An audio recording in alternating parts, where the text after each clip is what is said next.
자, 그래서 먼저 보여드리면 이제 우리 목요일반 거 압축 파일 적당히 바탕화면에서 압축 풀기를 하시면 이제 이런 식으로 바탕화면에 프로젝트 이름 해가지고 나올 거잖아요. 어떻게 이걸 압축을 풀었냐에 따라서 예를 들면 지금 바탕화면에 이 이름의 폴더가 있고 압축 파일이랑 똑같은 이름, 얘를 더블 클릭했을 때 아까랑 똑같은 이름의 폴더가 또 안에 들어가 있고 얘를 열어야지 비로소 다른 파일들이 튀어나오거나 그렇게 압축이 풀려 있을 수도 있습니다. 아무튼 간에 이거 잘 확인해 두시고 그 다음에 안드로이드 스튜디오 가서 왼쪽 위에 요 팬케이크 모양의 메인 메뉴라고 적혀있는 요 빼기 4개짜리 아이콘을 누르시거나 아니면 Alt 키를 누르고 F 키를 누르면 이런 식으로 파일 메뉴에 접근하실 수 있을 거예요. 그래서 얘 누르고 파일 메뉴를 쓰시거나 하시면 됩니다.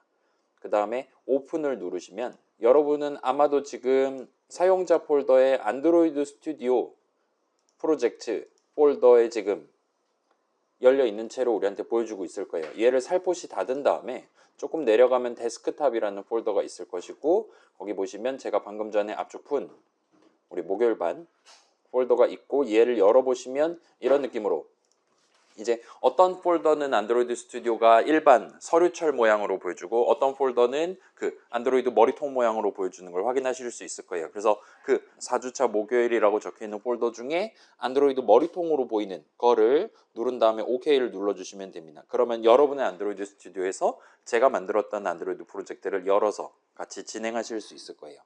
그렇게 해주시면 될 것 같고 아무튼 그래서 우리가 이 정도까지 진행하고 넘겨놓은 상태입니다.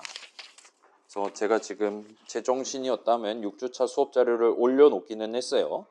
이런 느낌으로 긴 한데 아마도 저 친구를 우리가 갈 수 있을지 없을지 조금 애매하긴 한데 뭐 오늘 축제 특집이기도 하고 하니까 일단 한번 천천히 진행을 해보도록 합시다. 그래서 제가 이걸 기억이 잘 아물가물한데 일단은 중간고사는 지금 우리가 9주차 수업 시간에 보려고 지금 생각하고 있고 아마 여러분 다른 수업들 전공 과목들 특히나 8주차의 시험들 보실 테니까 걔네들 먼저 보고 한 주 뒤에 우리 시험 본다고 봐주시면 좋을 것 같고 그거랑 관련한 좀 더 자세한 내용은 다음 주에 다시 한번 좀 PDF 파일에서 올려둘게요. 일단은 먼저 말씀드릴 수 있을 만한 거는 제가 이 수업을 지금 매년 담당하고 있잖아요. 그래서 요거 포함해서 뭐 안드로이드 수업이라든가 파이썬 수업 등등 제가 이제까지 직접 수업 담당하고 출제했었던 모든 과목들에 대한 모든 수업들에 대한 문제지를 .pdf 파일을 만들어서 통짜로 압축을 해가지고 LMS에다가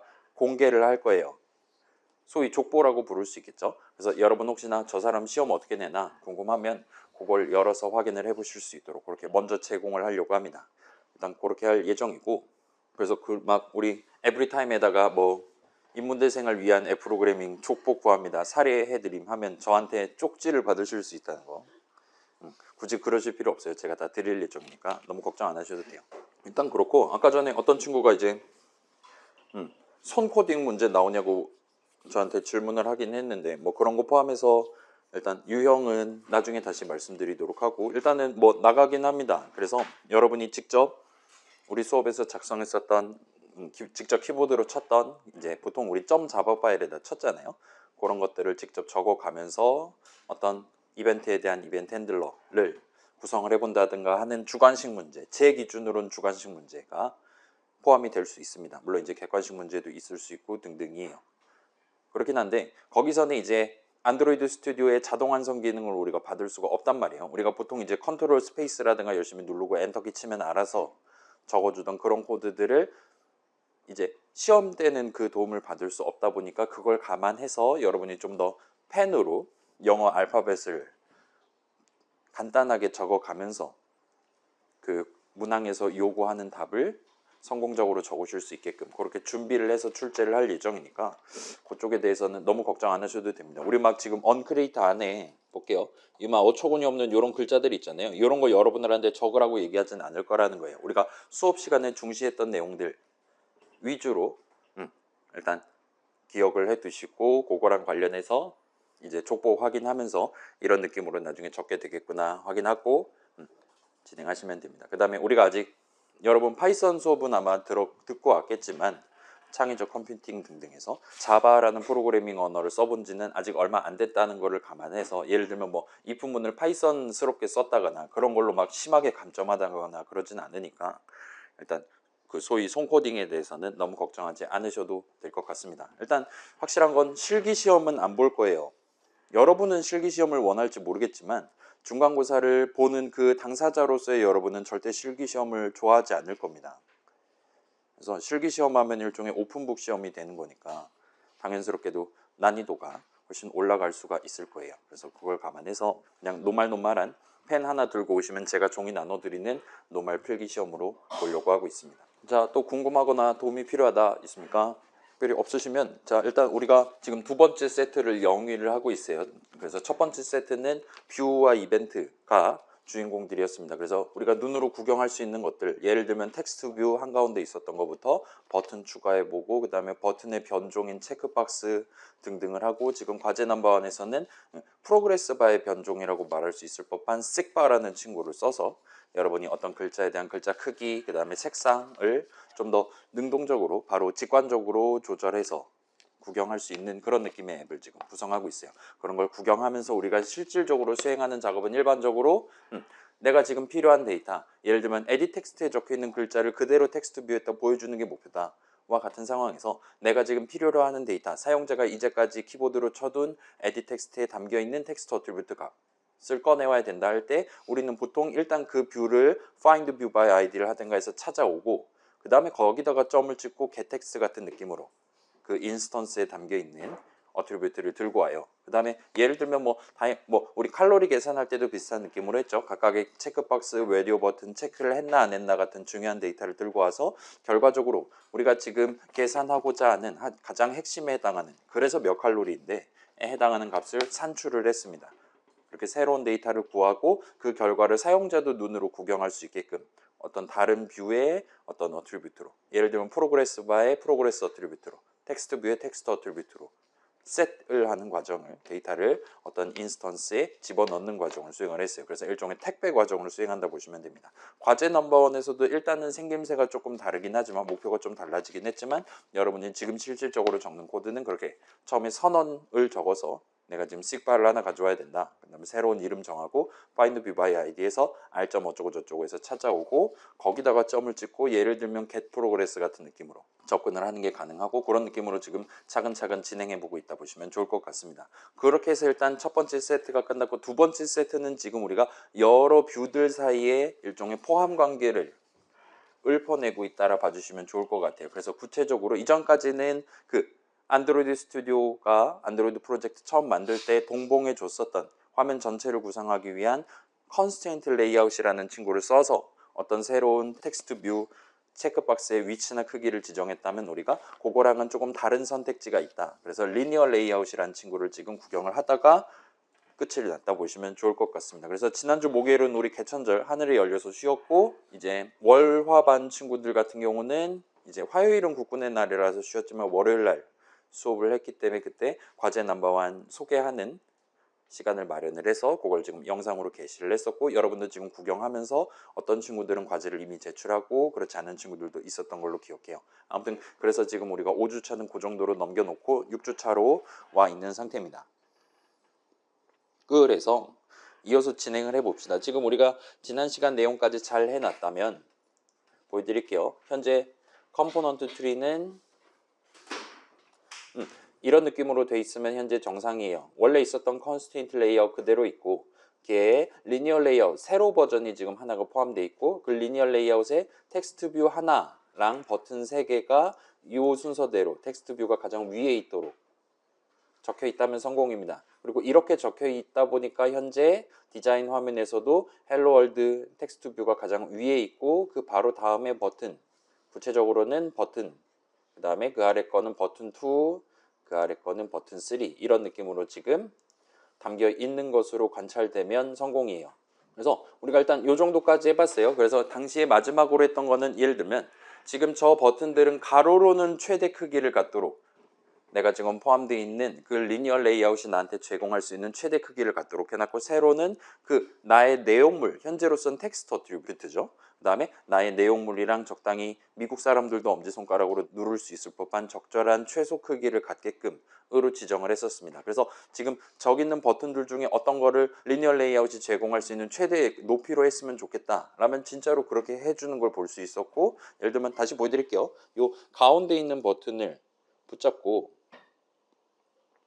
어딨냐, 어트리뷰츠에서 레이아웃, 자 이건 저만 할게요. 다시 돌려놓을 거니까 얘를 매치 패런트로 바꾸면 아무 변화도 없고 요거까지 해서, 그래서 리니어 레이아웃이 가로로 차지할 수 있는 최대 세로죠. 세로 방향으로 조건을 또 지정해서 화면 전체를 차지할 수 있게끔 바꾸고 보면 이런 느낌으로 이제 리니어 레이아웃은 화면 전체를 다 차지하고 있어요. 그 다음에 텍스트 뷰는 맨 처음 추가했고 얘는 이렇게 소박하게 이 정도 높이만 지금 지분을 차지하고 있습니다. 그 다음 버튼도 최소 높이에요. 그리고 그 다음 버튼이 지금 부모한테, 리니어 레이아웃한테 남은 거 다 줘 하고 지금 요청한 셈입니다. 부모가 나한테 끌어줄 수 있는 최대 크기를, 최대 높이를 다 갖겠다라고 해놨어요. 그리고 리니어 레이아웃은 그렇게 다 해줬습니다. 그렇다 보니까 버튼 3 같은 경우는 더 이상 지금 리니어 레이아웃에 포함되어 있음에도 불구하고 이 친구를 보여주기 위한 남은 영역이 단 1포인트도 없는 거예요. 그렇기 때문에 화면상에서 아예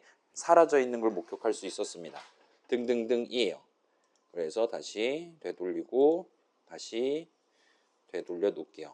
그래서 지금 이렇게 보인다면 정상입니다.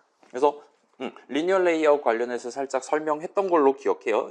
이 친구도 역시나 뷰의 일종이기 때문에 이 레이아웃 자체를 어디다가 어떤 크기로 배치할 것이냐를 여러분이 정할 수가 있습니다. 지금 같은 경우는 이 새로 버전 리니어 레이아웃은 원래 있었던 컨스트레인트 레이아웃에 포함되어 있어요. 그래서 조건을 우리가 왼쪽 오른쪽 위 지정해서 좌우로는 최대 크기를 갖도록, 그 다음에 맨 위에 꼭대기에 딱 붙어 있는 최소 크기를 가진 채로 딱 붙어 있도록 지금 지정했다 보시면 됩니다. 그 다음에 리니어 레이아웃 같은 경우는 자 보여드릴게요. 컨스트레인트 레이아웃에 포함되어 있는 친구들 어디에 어떻게 배치할 거냐 하려면 이런 UI 같은 게 나왔어요. 그래서 여러분이 이전까지 종종 이 조건을 덜 지정하다 보니까 디자인 화면에서는 잘 보이는데 Shift F10 눌러갖고 앱을 딱 켰을 때는 걔네들이 막 왼쪽 위로 딱 달라붙어 있는 그런 상황을 목격할 수 있었습니다. 그런 식으로 조건을 세세하게 우리가 지정을 해줘야 우리가 목표로 하는 대로, 디자이너가 목표로 하는 대로 각각의 뷰들을 각각의 위치에 각각의 크기로 보여주는 게 가능했어요. 근데 리니어 레이아웃은 그렇지 않아요. 얘는 기본적으로 포함되어 있는 각각의 뷰들을 그 리니어 레이어 본인이 차지하고 있는 내부 영역에다가 무조건 순서대로 나열을 해줍니다. 세로 버전 같은 경우는 현재 위에서 아래 순서대로 나열을 해주겠다 보면 될 것 같아요. 그래서 자 지금 보시면 텍스트 뷰는 지금 요만큼밖에 차지하지 않는단 말이에요. 그렇기 때문에 어떤 의미에서는 이 친구 오른쪽에 비어있는 영역에 다른 뷰를 추가로 배치를 할 수도 있어 보입니다. 근데 리니어 레이아웃 같은 경우는 전혀 그런 거 고려하지 않고 무조건 텍스트 뷰 아랫면부터 시작해서 그 다음 버튼, 그 다음에 그 다음 버튼, 다음 버튼의 위치랑 크기를 결정하고 잇따라 봐주시면 좋을 것 같아요. 자 일단은 이렇다 보니까 우리가 굳이 막 저 모든 뷰들 지금 버튼 3개들 각각에 대해서 가로로 최대 크기, 그 다음에 어디 기준으로 최대 크기로 할 거냐 등등을 마우스 막 드래그 앤 드랍 해가면서 따로 지정하지 않아도 좀 더 편하게 새로운 뷰를 배치를 할 수가 있습니다. 우리가 고를 수 있는 게 별로 없어요. 지금 요 리니어 레이아웃 같은 경우는 조건을 지정해야 되기 때문에 어트리뷰트 화면도 복잡합니다. 근데 버튼들은 그런 걸 지정하는 것 자체가 없어요. 그냥 단순히 너비랑 높이 하고 나중에 이제 크기를 지정한다거나 하는 게 전부라고 봐주시면 좋을 것 같아요. 그래서 컨스트레인트 레이아웃을 쓸 때보다 리니어 레이아웃을 쓸 때는 훨씬 더 편하긴 한데 그만큼 자유도는 좀 떨어진다. 지금 같은 경우는 낭비도 조금 생기는 것 같다와 같은 뉘앙스를 느끼실 수 있다면 성공입니다.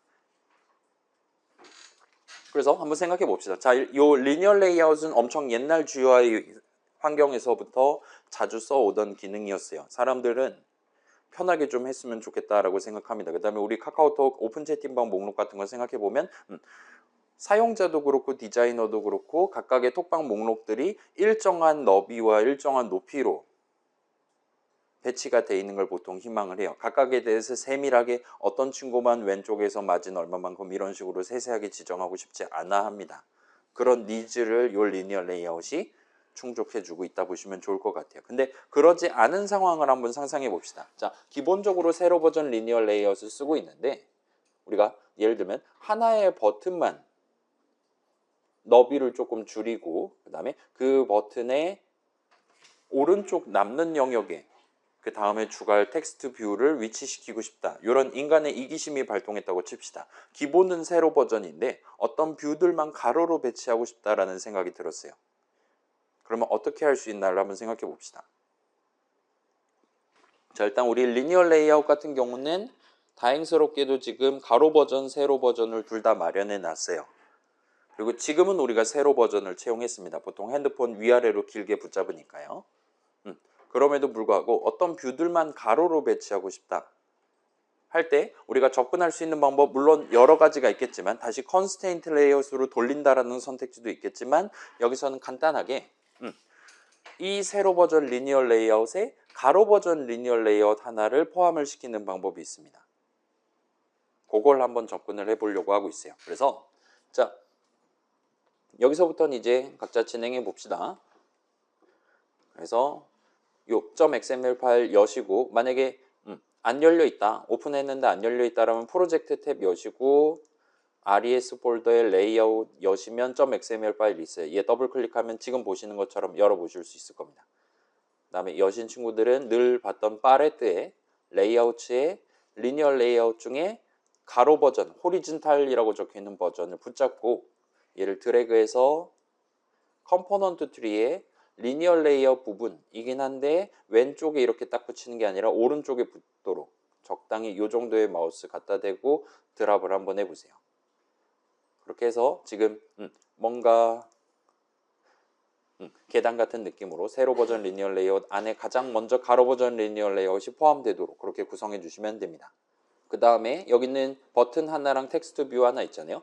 이 버튼 하나 붙잡고 밀어놓고 그 다음에 텍스트 뷰 하나 원래 있던 거를 그 버튼 바로 다음에 가로 버전 리니어 레이아웃이 들어가도록 그렇게 한번 드래그 앤 드랍해서 집어넣어 봅시다. 이 친구는 원래 지금 최대 너비를 갖도록 해놨는데 그래서 지금 텍스트 뷰는 안 보이는 상황이에요. 이 버튼 지금 가로 버전 리니어 레이아웃에 집어넣은 버튼을 붙잡고 레이아웃 위즈를 매치 패런트가 아니라 웹 컨텐트로 일단 바꿔주시고 그럼 이제 텍스트 뷰가 보일 거예요. 이런 느낌으로 지금 배치되어 있다면 성공입니다. 그럼 이제 세로 버전 리니어 레이아웃 안에 가로 버전 리니어 레이아웃이 먼저 추가되고 그 안에 지금 버튼 하나랑 텍스트 뷰 하나가 들어가요. 그 다음에 이 가로 버전 리니어 레이아웃 자체의 너비랑 높이는 지금 이런 느낌으로 적당한 높이를 가지고 있고 너비는 지금 최대 너비를 갖도록 되어 있고 그 안에 지금 버튼 하나 텍스트 뷰가 우리가 지금 컴포넌트 트리에서 본 순서대로 우리는 지금 왼쪽에서 오른쪽으로 글자 적는 사람들이기 때문에 기본적으로 왼쪽에 먼저 그 다음에 오른쪽으로 배치되고 잇따라 봐주시면 좋을 것 같아요. 이제 뭐 아랍어 쓰는 동네에서는 글자를 거꾸로 적다 보니까 얘 순서가 반대로 뒤집힐 수도 있다. 뭐 그건 별로 중요하지는 않을 것 같아 보입니다. 그래서 일단은 이거는 지금 해둡시다. 요 가로 버전 리니어 레이아웃의 높이를 매치 패런트로 되어 있는 걸 웹 컨텐트로 일단 바꿔둡시다. 이 친구 바꿔두시면 나중에 이제 세로 버전 리니어 레이아웃 크기가 늘어난다 하더라도 여러분이 지금 보고 있는 딱 요 크기 그대로 계속 유지가 돼 있을 거예요. 그래서 옛날에 리니어 레이아웃 쓰던 시대 그러니까 컨스트레인트 레이아웃 같은 거 복잡해서 못 쓰던 시대에도 GUI 구성할 때 기본적으로 세로로 배치한다 한 다음에 어떤 애들만 가로로 좌우로 이렇게 공간 낭비를 덜 하기 위해서 배치할 때 이렇게 가로 세로 리니어 레이아웃을 교차해 가지고 쓰는 편이었습니다. 물론 이제 지금 여러분 보는 화면 요거랑 똑같이 사용자한테 보여주기 위해 리니어 레이아웃을 두 개를 쓰는 게 아니라 컨스트레인트 레이아웃 하나를 도입해서 열심히 드래그 앤 드랍 열심히 해가지고 배치를 하는 것도 물론 가능할 거예요. 그렇긴 했는데 지금처럼 그냥 단순하게 드래그 앤 드랍만 해도 적절한 자리에 적절한 크기로 새로운 버튼이라든가 그런 걸 손쉽게 배치할 수 있다는 측면에서 이 친구는 아직 자주 쓰이고 있다라 봐주시면 좋을 것 같아요. 최소한 톡방 목록 같은 거 보여준다 할 때는 이런 식으로 그냥 천편일률적으로 나열하는 레이아웃 구조를 쓰는 게 훨씬 더 간단해 보입니다. 우리가 그래서 이 친구들 위치랑 크기 커스터마이즈를 해봤는데 일단 위치는 지금 리니어 레이아웃 같은 경우는 각각의 친구들에 대해서 그냥 어떤 순서대로 우리가 컴포넌트 트리에 어떤 순서대로 배치하냐에 따라 이 친구의 위치를 조금 더 수월하게 조절할 수 있어요. 저만 해볼게요. 예를 들어 이 리니어 레이아웃을 이 사이에다가 드래그 앤 드랍하면 눈에 보이는 것도 이제 의미상으로는 얘 가장 먼저 버튼 2 추가하고 그 다음에 가로 버전 리니어 레이아웃 추가하는 느낌으로 순서가 바뀌게 됩니다. 그래서 그거가 가능하고 너비 높이는 일단 최대 최소로 우리가 지정해 봤다라고 말할 수 있어요. 그렇긴 한데 자, 이 각각의 뷰들의 너비나 높이 자체는 우리가 봤던 그 양자택일 문제, 매치 어쩌고랑 웹 컨텐츠랑 중에 하나를 고를 수 있는 게 아니라 여러분이 원한다면 얼마든지 고정값을 부여를 하는 게 가능합니다. 그래서 한번 해봅시다.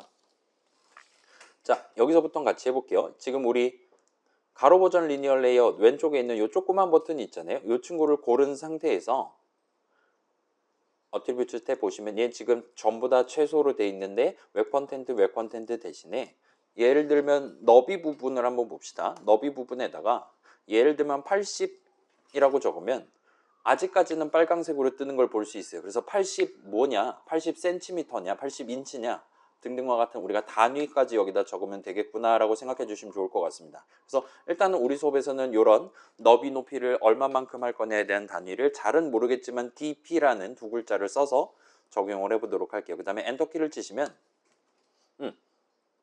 이 버튼이 살짝 쪼그라든 걸 볼 수 있어요. 원래는 80dp보다 좀 더 컸나 봅니다. 근데 80dp로 강제로 조절을 했어요. 그랬더니 원래는 이제 너 텍스트 표현할 수 있는 최소 너비를 가졌으면 좋겠다 해서 이 친구한테 부탁을 했는데 이 친구가 받아들이기로는 본인의 텍스트 어트리뷰트 값을 한 줄에 표현하기에 적합한 최소 크기를 갖도록 이라고 생각을 해서 80보다 좀 더 크게 잡았었나 봐요. 근데 지금은 우리가 80dp로 고정을 해놨어요. 그럼에도 불구하고 이 버튼 한가운데에는 지금 텍스트 어트리뷰트를 보여줘야 되는 상황입니다. 그렇다 보니까 이제 은과 같은 느낌으로 두 줄에 걸쳐서 텍스트 어트리뷰트를 글자들을 보여주고 있다라고 얘기할 수 있을 거예요. 그렇다 보니까 여러분 아까 전에 살짝 느꼈을 수도 있을 텐데 높이가 살짝 증가를 한 것도 역시나 관찰할 수 있을 겁니다. 위아래 조금 더 영역을 넓혀 놓은 거예요. 그 다음에 높이도 비슷한 느낌으로 여러분이 수동으로 지정할 수 있습니다. 80dp 얘도 80dp라고 엔터를 치면 이제 버튼이 좀 둥글둥글하긴 하지만 아무튼 영역 관점에서는 정사각형으로 배치가 되어 있는 걸 확인하실 수 있을 거예요.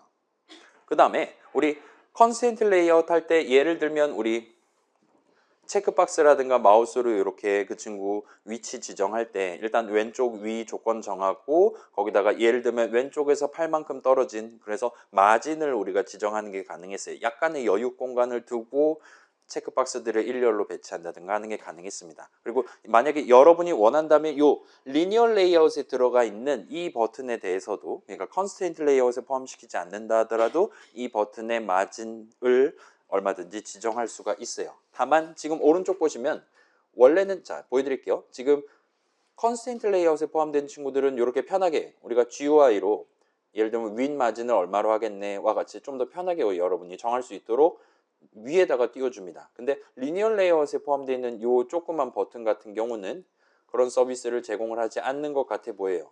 그래서 자 다시 봅시다. 지금 우리 80dp로 만들어 놓은 이 버튼을 선택한 상태에서 그 친구의 마진을 한번 지정해 보려고 하고 있어요. 근데 위에는 안 나옵니다. 그래서 스크롤을 좀 많이 내려야 돼요. 그래서 A, B, C, D, I 한 다음에 L 정도까지 가시면 레이아웃 언더스코어 마진이라고 적혀 있는 걸 보실 수가 있어요. 그래서 지금 물음표라고 보이면 정상입니다. 그 다음에 왼쪽 보시면 이걸 열어보는 게 가능한 것 같아요. 여시면 뭔가 많은 걸 고를 수 있게 지금 제공하는 것 같습니다. 그래서 대놓고 레이아웃 마진 적혀 있는 게 있고 그 아래에는 뭔가 토시를 추가로 전미사를 달아놓은 걸 보실 수가 있어요. 그래서 여기서 한번 지정해 봅시다. 그래서 요 레이아웃 마진 어쩌구를 옆에 버튼 눌러서 여신 다음에 그 아래에 바로 있는 레이아웃 마진 그 자체를 여기서도 비슷한 느낌으로 숫자 하나 적고 일단 8 한번 해봅시다. 8하고 단위를 dp로 하고 엔터키를 쳐보도록 합시다. 그래서 이렇게 8dp로 지정을 안 했다가 8dp하고 엔터 치면 이런 느낌으로 저 버튼이 화면상에서 약간 오른쪽 약간 아래로 내려갔어요. 그 다음에 위에 바로 밑에 깔려 있었던 길다란 버튼도 역시나 조금 더 내려간 걸 볼 수 있습니다. 그래서 이런 식으로 레이아웃 마진 그 자체에다가 8dp라고 지정하면 기본적으로 위아래 왼쪽 오른쪽 천편일률적으로 8만큼 지정하겠다라고 적용된다 봐주시면 좋을 것 같아요. 그래서 얘는 일단 지우고 8dp는 일단 지우고 그럼 이제 기본적으로는 0dp로 간주하고 있는 것 같아요. 특별한 추가 마진 없이 라는 뜻으로 가고 있는 것 같습니다. 그다음에 여러분이 예를 들면 상하 좌우 중에 한쪽에만 마진을 주고 싶다 할 때 이 아래에 있는 선택지들 중에 하나를 쓰면 될 것 같아요. 그래서 지금은 한번 그 바로 밑에 있는 마진 스타트만 8dp로 한번 지정을 해봅시다. 그리고 엔터키 치시면 이번에는 왼쪽 마진이 붙는 걸 볼 수 있어요. 아마도 스타트 엔드는 이제 그 글 읽는 기준으로 한글 적는 기준으로 왼쪽이 스타트고 오른쪽이 엔드다, 그 정도로 봐주시면 좋을 것 같아요. 아무튼 마진 스타트 8dp 하면 이런 느낌이 되고, 그 다음에 다른 것들도 한번 지정을 해보도록 합시다. 그래서 지금은 일단은 위아래, 그러니까 마진 탑이랑 마진 바텀은 8dp로 해주시고, 이런 느낌. 그 다음에 왼쪽은 공란으로 둡시다. 그러면 0이 될 거예요. 그다음에 오른쪽은 16dp로 맞춘다고 한번 해봅시다. 그러면 그렇게 맞출 때마다 이런 식으로 원래 물음표만 5개 적혀있던 곳에 맨 앞에 물음표, 그 다음에 왼쪽에 해당하는 거가 그 다음에 오는 것 같아요. 그래서 물음표 2개, 그 뒤에는 8, 16, 8 순서대로 오는 것 같아 보입니다. 요건 사실 자유롭게 하셔도 큰 상관 없기는 해요. 결국 위치를 세부 조정하는 거니까요. 아무튼 마진을 추가로 부여했고, 그렇다 보니까 다른 뷰들의 위치 또는 크기도 지금 조금씩 보정되고 있다는 걸 확인해 주시면 될 것 같아요. 자, 그 다음에 지금 우리 텍스트 어트리뷰트 button이 두 줄에 걸쳐서 나오고 있단 말이에요. 근데 지금 아무리 봐도 요 6글자는 80 곱하기 80 영역에 얼마든지 한 줄로 보여줘도 상관이 없을 것 같아 보입니다. 그래서 지금은 왜 얘를 두 줄에 걸쳐서 보여주냐라고 질문한다면, 그 엄지손가락으로 터치로 이걸 누른다는 것을 간주해서 텍스트 보여주는 영역 주변에 추가로 저 사람이 누를 수 있을 법한 여유 공간을 충분히 잡아놓고 그 버튼의 크기를 결정하도록 해놨는데, 지금은 80 곱하기 80이 그런 여백까지 고려하기에는 상대적으로 작은 크기다 보니까 불가분하게 텍스트 보여주기 위한 영역이 좁아서, 좌우로 좁아서 지금 두 줄에 걸쳐 보여주고 있다라고 얘기할 수 있을 것 같아요. 자,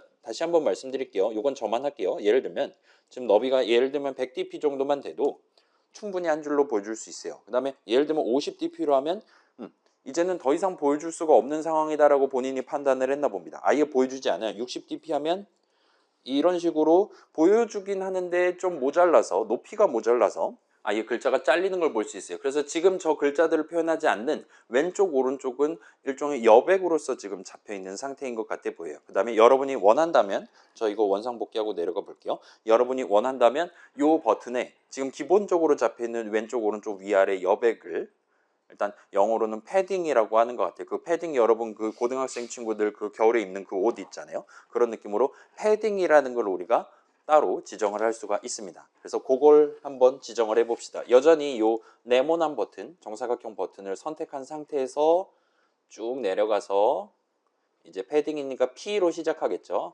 L, M, N, O, P 해서 패딩이라는 친구를 확인해 보실 수 있을 거예요. 그 다음에 얘도 지금 물음표 5개가 보이고 우리가 열 수 있도록 마련되어 있는 걸 확인하실 수 있을 겁니다. 그래서 열어보시면 그 정사각형 버튼, 그 다음에 어트리뷰트 쭉 스크롤 내려서 P에 있는 패딩을 고르시면 얘도 마진 아까랑 비슷한 느낌으로 대놓고 패딩인 거랑 뭐 스타트, 레프트 등등 이 마련되어 있고, 여기 같은 경우는 지금 레프트 탑, 라이트 바텀에 회색으로 24dp, 6dp 이런 느낌으로 되어 있는 걸 볼 수 있어요. 그래서 마진 같은 경우는 우리가 안정하면 기본적으로 0dp로 하고 있는 것 같아 보였습니다.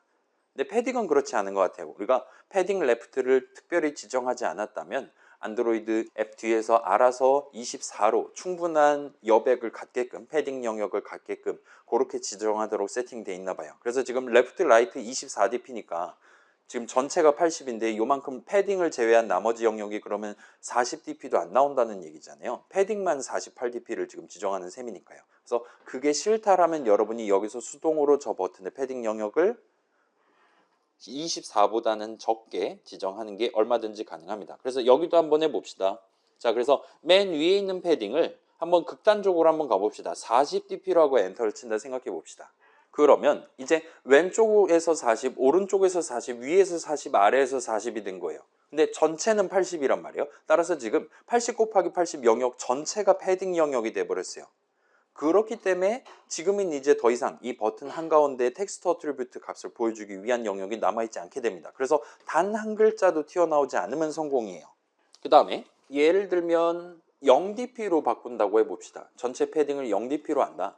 그러면 그런 여유 공간을 전혀 생각하지 않은 채로 이 친구의 크기라든가 텍스트 어떻게 보여줄 거냐를 결정하는 셈이에요. 따라서 지금은 얼마든지 80dp만큼을 전부 다 텍스트 보여주는 용도로 쓸 수 있는 겁니다. 그래서 버튼 6글자가 아까랑은 다르게 한 줄에 예쁘게 잘 출력되는 것 같아요. 그래서 안드로이드 동네에서는 기본적으로 버튼 내용물을 한 줄에 걸쳐서 보여주는 걸 추구를 하고 있는 것 같습니다. 근데 다만 패딩 영역을 제외한 그 안쪽 영역에서만 그런 작업을 하도록 돼 있다 보시면 될 것 같아요. 그래서 이거는 저만 해볼게요. 여러분은 일단 40dp인 채로 다시 돌려두시고, 예를 들면 제가 지금 패딩을 부여하고 그럼에도 불구하고 너비랑 높이를 고정값 80dp로 맞췄기 때문에 지금 텍스트 어트리뷰트가 안 보이는 거란 말이에요. 예를 들어서 너비랑 높이를 80dp가 아니라 최소 너비, 최소 높이가 되도록 이라고 한다면 이런 느낌으로 보이게 될 겁니다. 그래서 패딩도 정상적으로 잘 잡히고 텍스트도 한 줄에 잘 보여줄 수 있을 법한 최소 크기를 갖도록 하겠어 라고 하니까 아까보다 훨씬 더 늘어나 있는 걸 볼 수 있어요. 그래서 이런 식으로 늘어나고, 그게 아니라 일단 상한선 같은 느낌이라고 말할 수 있겠죠. 높이의 상한선, 그 다음에 너비의 상한선을 80dp로 맞춘다 라고 한다면 지금 여러분이 보고 있는 거랑 동등한 느낌으로 더 이상 텍스트를 보여줄 수가 없기 때문에 이렇게 나오는 걸 확인하실 수가 있을 겁니다. 자, 지금 우리는 버튼의 마진이나 패딩을 지정을 해봤어요. 그리고 여러분이 원한다면 이 버튼 말고도 그 오른쪽에 있는 텍스트 뷰에 대해서도 얼마든지 마진이나 패딩을 지정할 수 있습니다. 지금 얘는 텍스트 뷰 같은 경우는 너비는 최소, 높이는 최소, 그 다음에 내용은 헬로월드 느낌표예요. 그래서 헬로월드 느낌표를 한 줄에 표현하기에 적합한 너비를 갖도록, 그 다음에 한 줄짜리에 적합한 높이를 갖도록 그렇게 지금 지정되어 있는 상태입니다. 자, 이건 저만 해볼게요. 이 친구에 대해서도 당연히 마진이랑 패딩을 지정할 수 있어요. 한번 해볼게요. 여러분은 이거 안 하셔도 됩니다. 아이고 어디 갔냐. 텍스트 뷰 지금 골랐고요. 마진을 예를 들면 16dp와 같은 식으로 해서 엔터 치면 이 친구가 오른쪽 아래로 내려가는 걸 볼 수 있어요. 그래서 아까보다 조금 더 오른쪽으로 갔다는 거, 왼쪽 마진이 16만큼 잡혔다라고 납득할 수 있을 거고 윗 마진도 그렇게 잡혔다라 말할 수 있습니다. 그다음에 오른쪽 아래에 대해서도 비슷한 느낌이고요. 그래서 다시 마진 0으로 두고 이번에는 패딩을 한번 볼게요. 패딩을 예를 들면 24dp로 한다 치면 이번에는 이런 느낌으로 지금 네모가 잡히는 걸 볼 수 있어요. 그래서 텍스트 뷰 자체의 안쪽에다가 텍스트 어트리뷰트 보여주기 전에 상하 좌우 여백을 24만큼 여유 공간을 잡은 채로 배치를 하겠다라는 뜻이 됩니다. 그래서 여전히 헬로월드 느낌표는 성공적으로 한 줄에 걸쳐 보여주고 있어요. 그렇기는 한데 이런 느낌으로 지금 네모 자체가 뻥튀기가 된 걸 보실 수가 있습니다. 그래서 자, 다시 보여드릴게요. 패딩은 이런 느낌으로 동작해요. 그 다음에 마진은 레이아웃 마진은 지금 24dp로 해볼게요. 얘도 이런 느낌으로 지금 동작하는 걸 볼 수 있어요. 그래서 헬로월드 텍스트 어트리뷰트 보여주는 영역 자체는 크기가 바뀌지 않았어요. 달리 말하면 텍스트 뷰 자체의 크기는 변하지 않았어요. 다만 걔를 어디다가 배치할 거냐, 구체적으로는 이 가로 버전 리니어 레이아웃의 저 정사각형 버튼 오른쪽에 정확히 어디다 배치할 거냐가 살짝 달라지고 있다 보시면 될 것 같습니다. 그래서 이걸 토대로 마진이랑 패딩, 일단 우리가 DP 같은 느낌으로 커스터마이즈 할 수 있고 그 다음에 상하 좌우 각각 따로 지정할 수 있다, 이런 공통점을 가지고 있기는 해요. 그럼에도 불구하고 이렇게 두 가지 옵션을 따로 만들어 놓은 이유가 뭐냐라고 우리가 질문을 할 수가 있을 겁니다. 자, 마진이랑 패딩의 차이가 뭘까를 생각을 해보자는 거예요. 마진 말 그대로 영어로 마진이죠, 그죠? 예를 들면 자, 여기 한번 볼게요. 이 버튼 지금 마진은 지정되어 있지 않아요. 자, 역시나 여러분은 안 하셔도 됩니다. 마진이 지정이 되어 있긴 하네요. 아무튼 마진을 좀 더 크게 지정한다 해도 100dp로 한다 해도 이 버튼 자체의 크기가 늘어나진 않아요. 달리 말하면 이 버튼에 대해서 우리가 지정한 마진 영역은 아무리 엄지손가락으로 눌러도 마우스로 클릭해도 저 버튼을 누른 걸로 간주하지 않습니다. 그럼에도 불구하고 이 버튼을 배치할 때, 리니어 레이아웃에 포함시킬 때 얘의 마진 영역까지 고려해서 그 내부 영역은 다른 뷰들, 이 버튼 자체를 포함한 다른 뷰들이 들어오지 못하도록 만드는 거라 볼 수 있을 것 같아요. 이 뷰에 대한 마진 영역은 이 뷰 거가 아닙니다. 반면 패딩은 그렇지 않아요. 패딩은 얘를 40dp를 아까 140으로 바꾸면 되겠죠? 잠깐만, 이거 너무 커졌나? 미안해요. 지금 얘만 바꿀 게 아니지. 최소 크기로 바꾸고 그 다음에 진행을 해야겠어요. 어딨냐 패딩. 자, 얘 40dp로 일단 했어요. 그랬을 때 이 정도예요. 아까 100만큼 마진을 준 것처럼 여기는 140으로, 그러니까 플러스 100만큼 한다면 아까랑 네모 자체는 비슷한 크기가 되는데 보라색으로 표시되고 있는 이 버튼 자체의 크기가 이만큼 대빵만하게 커질 수도 있는 걸 볼 수 있어요. 그래서 어떤 뷰의 패딩 영역을 지정한다라는 건 그 뷰 자체가 지금 차지하고자 하는 크기를 키우는 셈이 됩니다.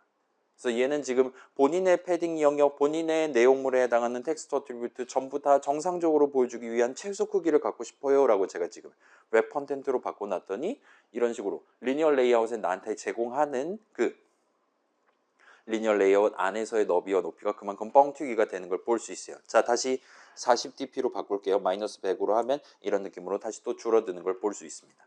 그래서 패딩 영역은, 어떤 뷰에 대한 패딩 영역은 그 뷰의 영역이 맞아요. 그렇기 때문에 어떤 버튼에 대한 패딩 영역을 마우스로 클릭했을 때 진짜로 그 버튼을 누른 걸로 간주가 됩니다. 그렇다 보니까 우리 안드로이드 스튜디오도 디자인 화면에서 또는 앱을 실제로 켰을 때 그 버튼의 패딩 영역까지 보라색으로 예쁘게 지금 색칠을 하고 있다 봐주시면 좋을 것 같아요. 일단 그런 느낌으로 동작합니다. 그래서 어떤 뷰에 대해서 요요 공간을 지정한다. 그 뷰 바깥에 하고 싶으면 마진이고 그 뷰 안쪽에 대해서 하고 싶으면 패딩이다라 봐주시면 돼요. 일단 이 정도로 얘기를 할 수 있을 것 같습니다. 그래서 원상복귀 해볼게요. 자, 그 다음에 이번에는 다음 단계로 넘어가기 위해서 이 텍스트 뷰라는 친구는 지금 현재 가로 세로 둘 다 최소 너비, 최소 높이를 갖도록으로 해놨어요. 그래서 이 친구를 이제 너비를 최대가 되도록 매치 패런트로 바꿔주시고, 자, 우리 지금 텍스트 뷰를 선택한 상태에서 진행하시면 돼요. 걔를 매치 패런트, 높이도 매치 패런트로 바꿔보시면 이런 느낌으로 가로 버전 리니어 레이아웃에 먼저 추가한 그 버튼 자체의 크기랑 걔의 패딩 등등의 고량 자체의 크기랑 걔의 마진을 제외한 남은 영역을 전부 다 텍스트 뷰가 차지하는 걸 볼 수 있어요. 플러스 버튼은 기본적으로, 자, 버튼이랑 텍스트 뷰 둘 다 텍스트 어트리뷰트를 갖고 있단 말이에요. 버튼은 지금 크기가 충분히 크든 작으든 간에 본인의 텍스트 어트리뷰트 값을 자신의 영역 한가운데에 보여주려고 지금 노력을 했습니다. 반면 지금 텍스트 뷰 자체의 크기를 키워봤어요, 우리가. 근데 얘 같은 경우는 지금 헬로 월드를 원래는 웹 컨텐츠니까 최소 크기니까 그냥 열심히 본인의 위치에다가 딱 예쁘게 출력을 했었는데 텍스트 어트리뷰트 값을 지금은 어느 정도 여유가 생겼음에도 불구하고 글자들을 좌상단에다 지금 배치를 하고 있는 것 같아요. 일단 뭐 여러분 MS 워드라든가 한글 같은 거 키면, 워드 프로세서 같은 거 키면 기본적으로 왼쪽 위에서부터 글자를 치기 시작하잖아요. 그래서 텍스트 뷰는 그런 식으로 글자들을 보여주기 위한 뷰고 그거 자체가 목적이 내고, 그래서 한국 사람들은 왼쪽에서 오른쪽으로 위에서 아래로 글자를 적다 보니까 헬로 월드를 본인이 차지하는 영역의 좌상단부터 시작해서 차근차근 우리한테 보여주고 있는 것 같아 보입니다. 일단 이게 어떤 의미에서 보면은 텍스트라는 개념 자체 기본적인 세팅이라고 말할 수가 있을 것 같아요. 그럼 이제 여러분이 그러지 않았으면 좋겠는데 할 때 어떤 식으로 접근할 수 있나를 확인해 봅시다. 자, 예를 들면 화면 한가운데에 헬로월드 느낌표를 보여주고 싶다라고 칠게요. 방금 전 같은 경우 한번 봅시다. 자, 이건 저만 되돌려 볼게요. 이전까지는 이 친구는 이렇게 가로 버전 리니어 레이아웃에 포함되어 있는 상태예요. 그 상태에서 이 친구를 최소 너비, 최소 높이로 해달라고 했더니 본인이 차지할 수 있는 영역, 일단 왼쪽에 딱 붙어 있고 위아래 기준으로는 한가운데 있는 걸 볼 수 있어요. 근데 자, 우리 아이스크림 칼로리 계산하는 프로그램이라든가 등등에서는 컨스트레인트 레이아웃을 썼었고, 그때는 이 친구의 크기를 건드리지 않은 채로 얘가 가로 기준 한가운데 대롱대롱 매달리게, 세로 기준 매달리게 이런 느낌으로 우리가 지정하는 게 가능했었습니다. 지금 같은 경우는 이 헬로월드 느낌표를 왼쪽 버튼을 제외한 남은 영역의 한가운데로 보여주는 게 목표다라고 생각을 한다면 우리가 이걸 어떻게 적용할 수 있나 한번 꿈꿔보자는 거예요. 일단은 여기는 지금 저 헬로월드를 크기를 조절할 수는 있어요. 텍스트 뷰 자체의 크기를 조절할 수는 있어요. 그 다음에 이 친구의 마진을 지정할 수는 있는 상황입니다. 그렇긴 한데 이 친구가 지금 남은 영역의 한가운데 딱 있었으면 좋겠다. 지금 세로는 잘 해주고 있거든요. 가로 버전 리니어 레이아웃이니까 왼쪽부터 딱 붙여가지고 새로운 친구의 X좌표를 지정한다. 가로 위치를 지정한다.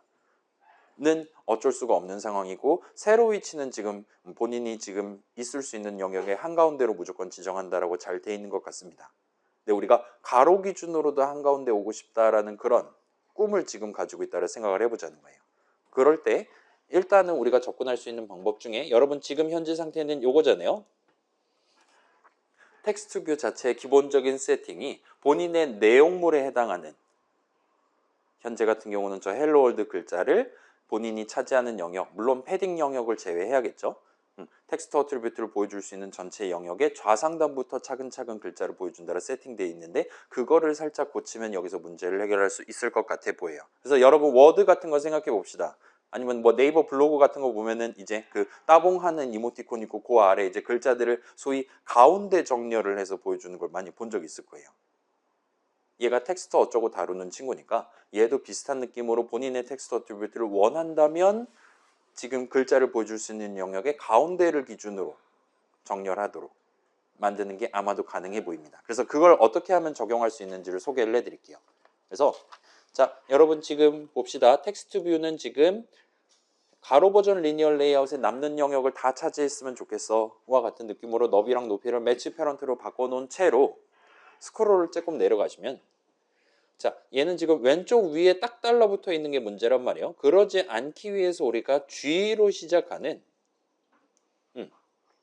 gravity라는 이름의 어트리뷰트를 보실 수가 있을 거예요. 그 다음에 얘는 지금 슬쩍 보면 깃발 모양이 아이콘이 지금 붙어 있는 걸 확인하실 수 있습니다.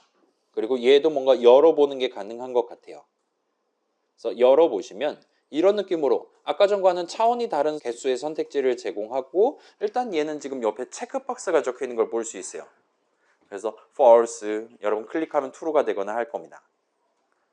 그래서 우리가 저 텍스트 뷰에 gravity attribute를 한번 지정을 해보려고 하고 있어요. 자, gravity 무슨 뜻입니까?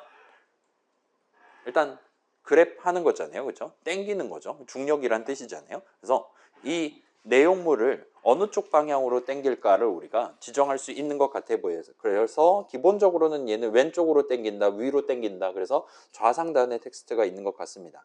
그게 싫다라면 이 어트리뷰트를 바꿔주면 될 것 같아요. 한번 해봅시다. 자, 이 친구 일단 가장 앞에 보이는 바텀이라는 친구 체크박스를 한번 체크해 봅시다. 그러면 얘는 바텀이 적용된, 그러니까 아래에서 땡긴다라는 느낌으로 적용된 거예요. 그리고 얘는 그렇다 보니까 세로 기준으로는 이제 위로 땡긴다가 아니라 아래로 땡깁니다. 텍스트 어트리뷰트가 맨 밑에 깔려서 나오는 걸 볼 수 있어요. 만약에 아무것도 지정 안 했다면 위로 땡긴다 일 것 같아요. 근데 지금 아래로 땡긴다라고 했기 때문에 아래로만 내려갑니다. 그 다음에 가로 방향으로는 여전히 왼쪽으로 땡긴다라 말할 수 있을 거예요. 그럼 이제 또 다른 건 선택을 해보는 거예요. 자, 이게 지금 레디오 버튼이 아니란 말이에요. 그렇죠? 체크박스에 각각 독립적으로 체크를 할 수 있는 상황입니다. 그래서 바텀을 체크한 상태로 T로 시작하는 탑까지 체크를 하는 걸 한번 상상을 해봅시다. 밑에서도 땡기고 위에서도 땡기는 거예요. 저 헬로 월드를. 그러면 어떻게 되나를 한번 확인해 보시면 true가 될 것이고 그 다음에 디자인 화면 보시면 이런 느낌으로 밑에서도 동등하게 땡기고 위에서도 땡기니까 마치 자기 부상 열차 같은 느낌으로 텍스트 어트리뷰트가 세로 기준 한가운데 땡땡하게 배치되어 있는 걸 볼 수 있어요. 자, 요걸 이제 생각해 보면 일단은 레프트랑 라이트도 있을 거잖아요. 또는 스타트랑 엔드가 있을 겁니다. 뭐 스타트랑 엔드를 골라갖고 스타트, 엔드까지 다 체크를 하면 잠깐만 스타트랑 엔드가 안 먹나? 잠깐만요. 레프트 라이트로 해봅시다. 레프트 라이트로 해볼게요. 얘도 안 먹네. 그러면 일단은 탑이랑 바텀 같은 경우는 세로 버전이고 그 다음에 여기 보시면 센터 호리즌탈 그리고 센터 버티컬이라는 옵션이 또 있는 걸 볼 수 있어요. 그래서 일단 얘네 둘을 지우고 그 다음에 센터 버티컬을 한번 체크를 해보세요. 그러면 아까 전이랑 동등한 느낌으로 위아래로 당김으로써 결과적으로 세로 기준 가운데 오도록 만드는 게 가능할 겁니다. 그 다음에 이제 센터 호리즌탈까지 여러분이 체크를 하는 게 가능할 거예요. 아마 이건 뭐겠지? 그렇게 하면 이제 비로소 가로 기준으로도 한가운데. 그래서 우리가 원래 꿈꿨던 이 텍스트를 보여줄 수 있을 만한 가로 버전 리니어 레이어 사이에서의 영역, 그 안에서의 남은 영역 중에 한가운데 헬로 월드 느낌표를 띄우는 게 가능하다 보시면 좋을 것 같아요. 그래서 지금 막 체크하고 해제하고 하다 보면 요 그래비티인가 뭔가 하는 게 뭔가 옵션들이 이제 추가로 막 붙는 걸 볼 수 있습니다. 이런 식으로 체크되어 있는 친구들이 요 목록의 뒤에 이렇게 나열이 돼요. 그래서 저 깃발 모양은 이제 영어로는 플래그라고 부를 수가 있겠죠. 그래서 저 깃발 모양은 저 그래비티라는 어트리뷰트 값에 대해서 어떤 부분은 이제 왼쪽으로 당길 것이냐 그렇지 않을 것이냐, 오른쪽으로 당길 것이냐 그렇지 않을 것이냐 같은 것들이 각각 깃발이 마련되어 있고, 예를 들면 여러분이 레프트를 체크를 하면 왼쪽을 당긴다 깃발이 올라가는 거예요. 그 다음에 센터 호리즌탈 같은 걸 체크하면 레프트도 당기고 라이트도 당긴다와 같은 느낌으로 둘 이상의 깃발을 한꺼번에 올리거나 할 수 있습니다. 그래서 여러분이 여기다 체크한 걸 바탕으로 어떤 애들은 최종적으로 올라가 있을 것이고, 올렸던 걸 또 올려도 상관없어요. 어떤 것들은 내려간 상태로 유지되고 와 같은 느낌으로 다양한 선택지들을 조합해서 하나의 그래비티 값을 만드는 느낌으로 작동하는 친구라서 저렇게 깃발 모양, 플래그 모양으로 지금 나온다고 보시면 될 것 같아요. 그래서 우리 지금 그 과제 넘버1에서 색상 값 만들고 있잖아요. 빨강색, 녹색, 파랑색. 거기서도 빨강색 독립적으로 얘를 0에서 255 사이에 얼마로 할 거냐, 그 다음에 녹색에 대해서 어떻게 할 거냐, 걔네 셋을 합성해서 하나의 인트 형식 값을 만들고 있죠. 그런 거랑 비슷한 느낌으로 여러 가지 선택지들을 가지고 우리가 끌어온 데이터를 종합을 해서 각각 덧셈을 해서, 의미 관점에서 덧셈을 해서 하나의 커다란 인트 형식 값을 만들고 그걸 통짜로 한 세트로 지금 어트리뷰트로서 다루는 그런 상황이라 봐주시면 좋을 것 같아요.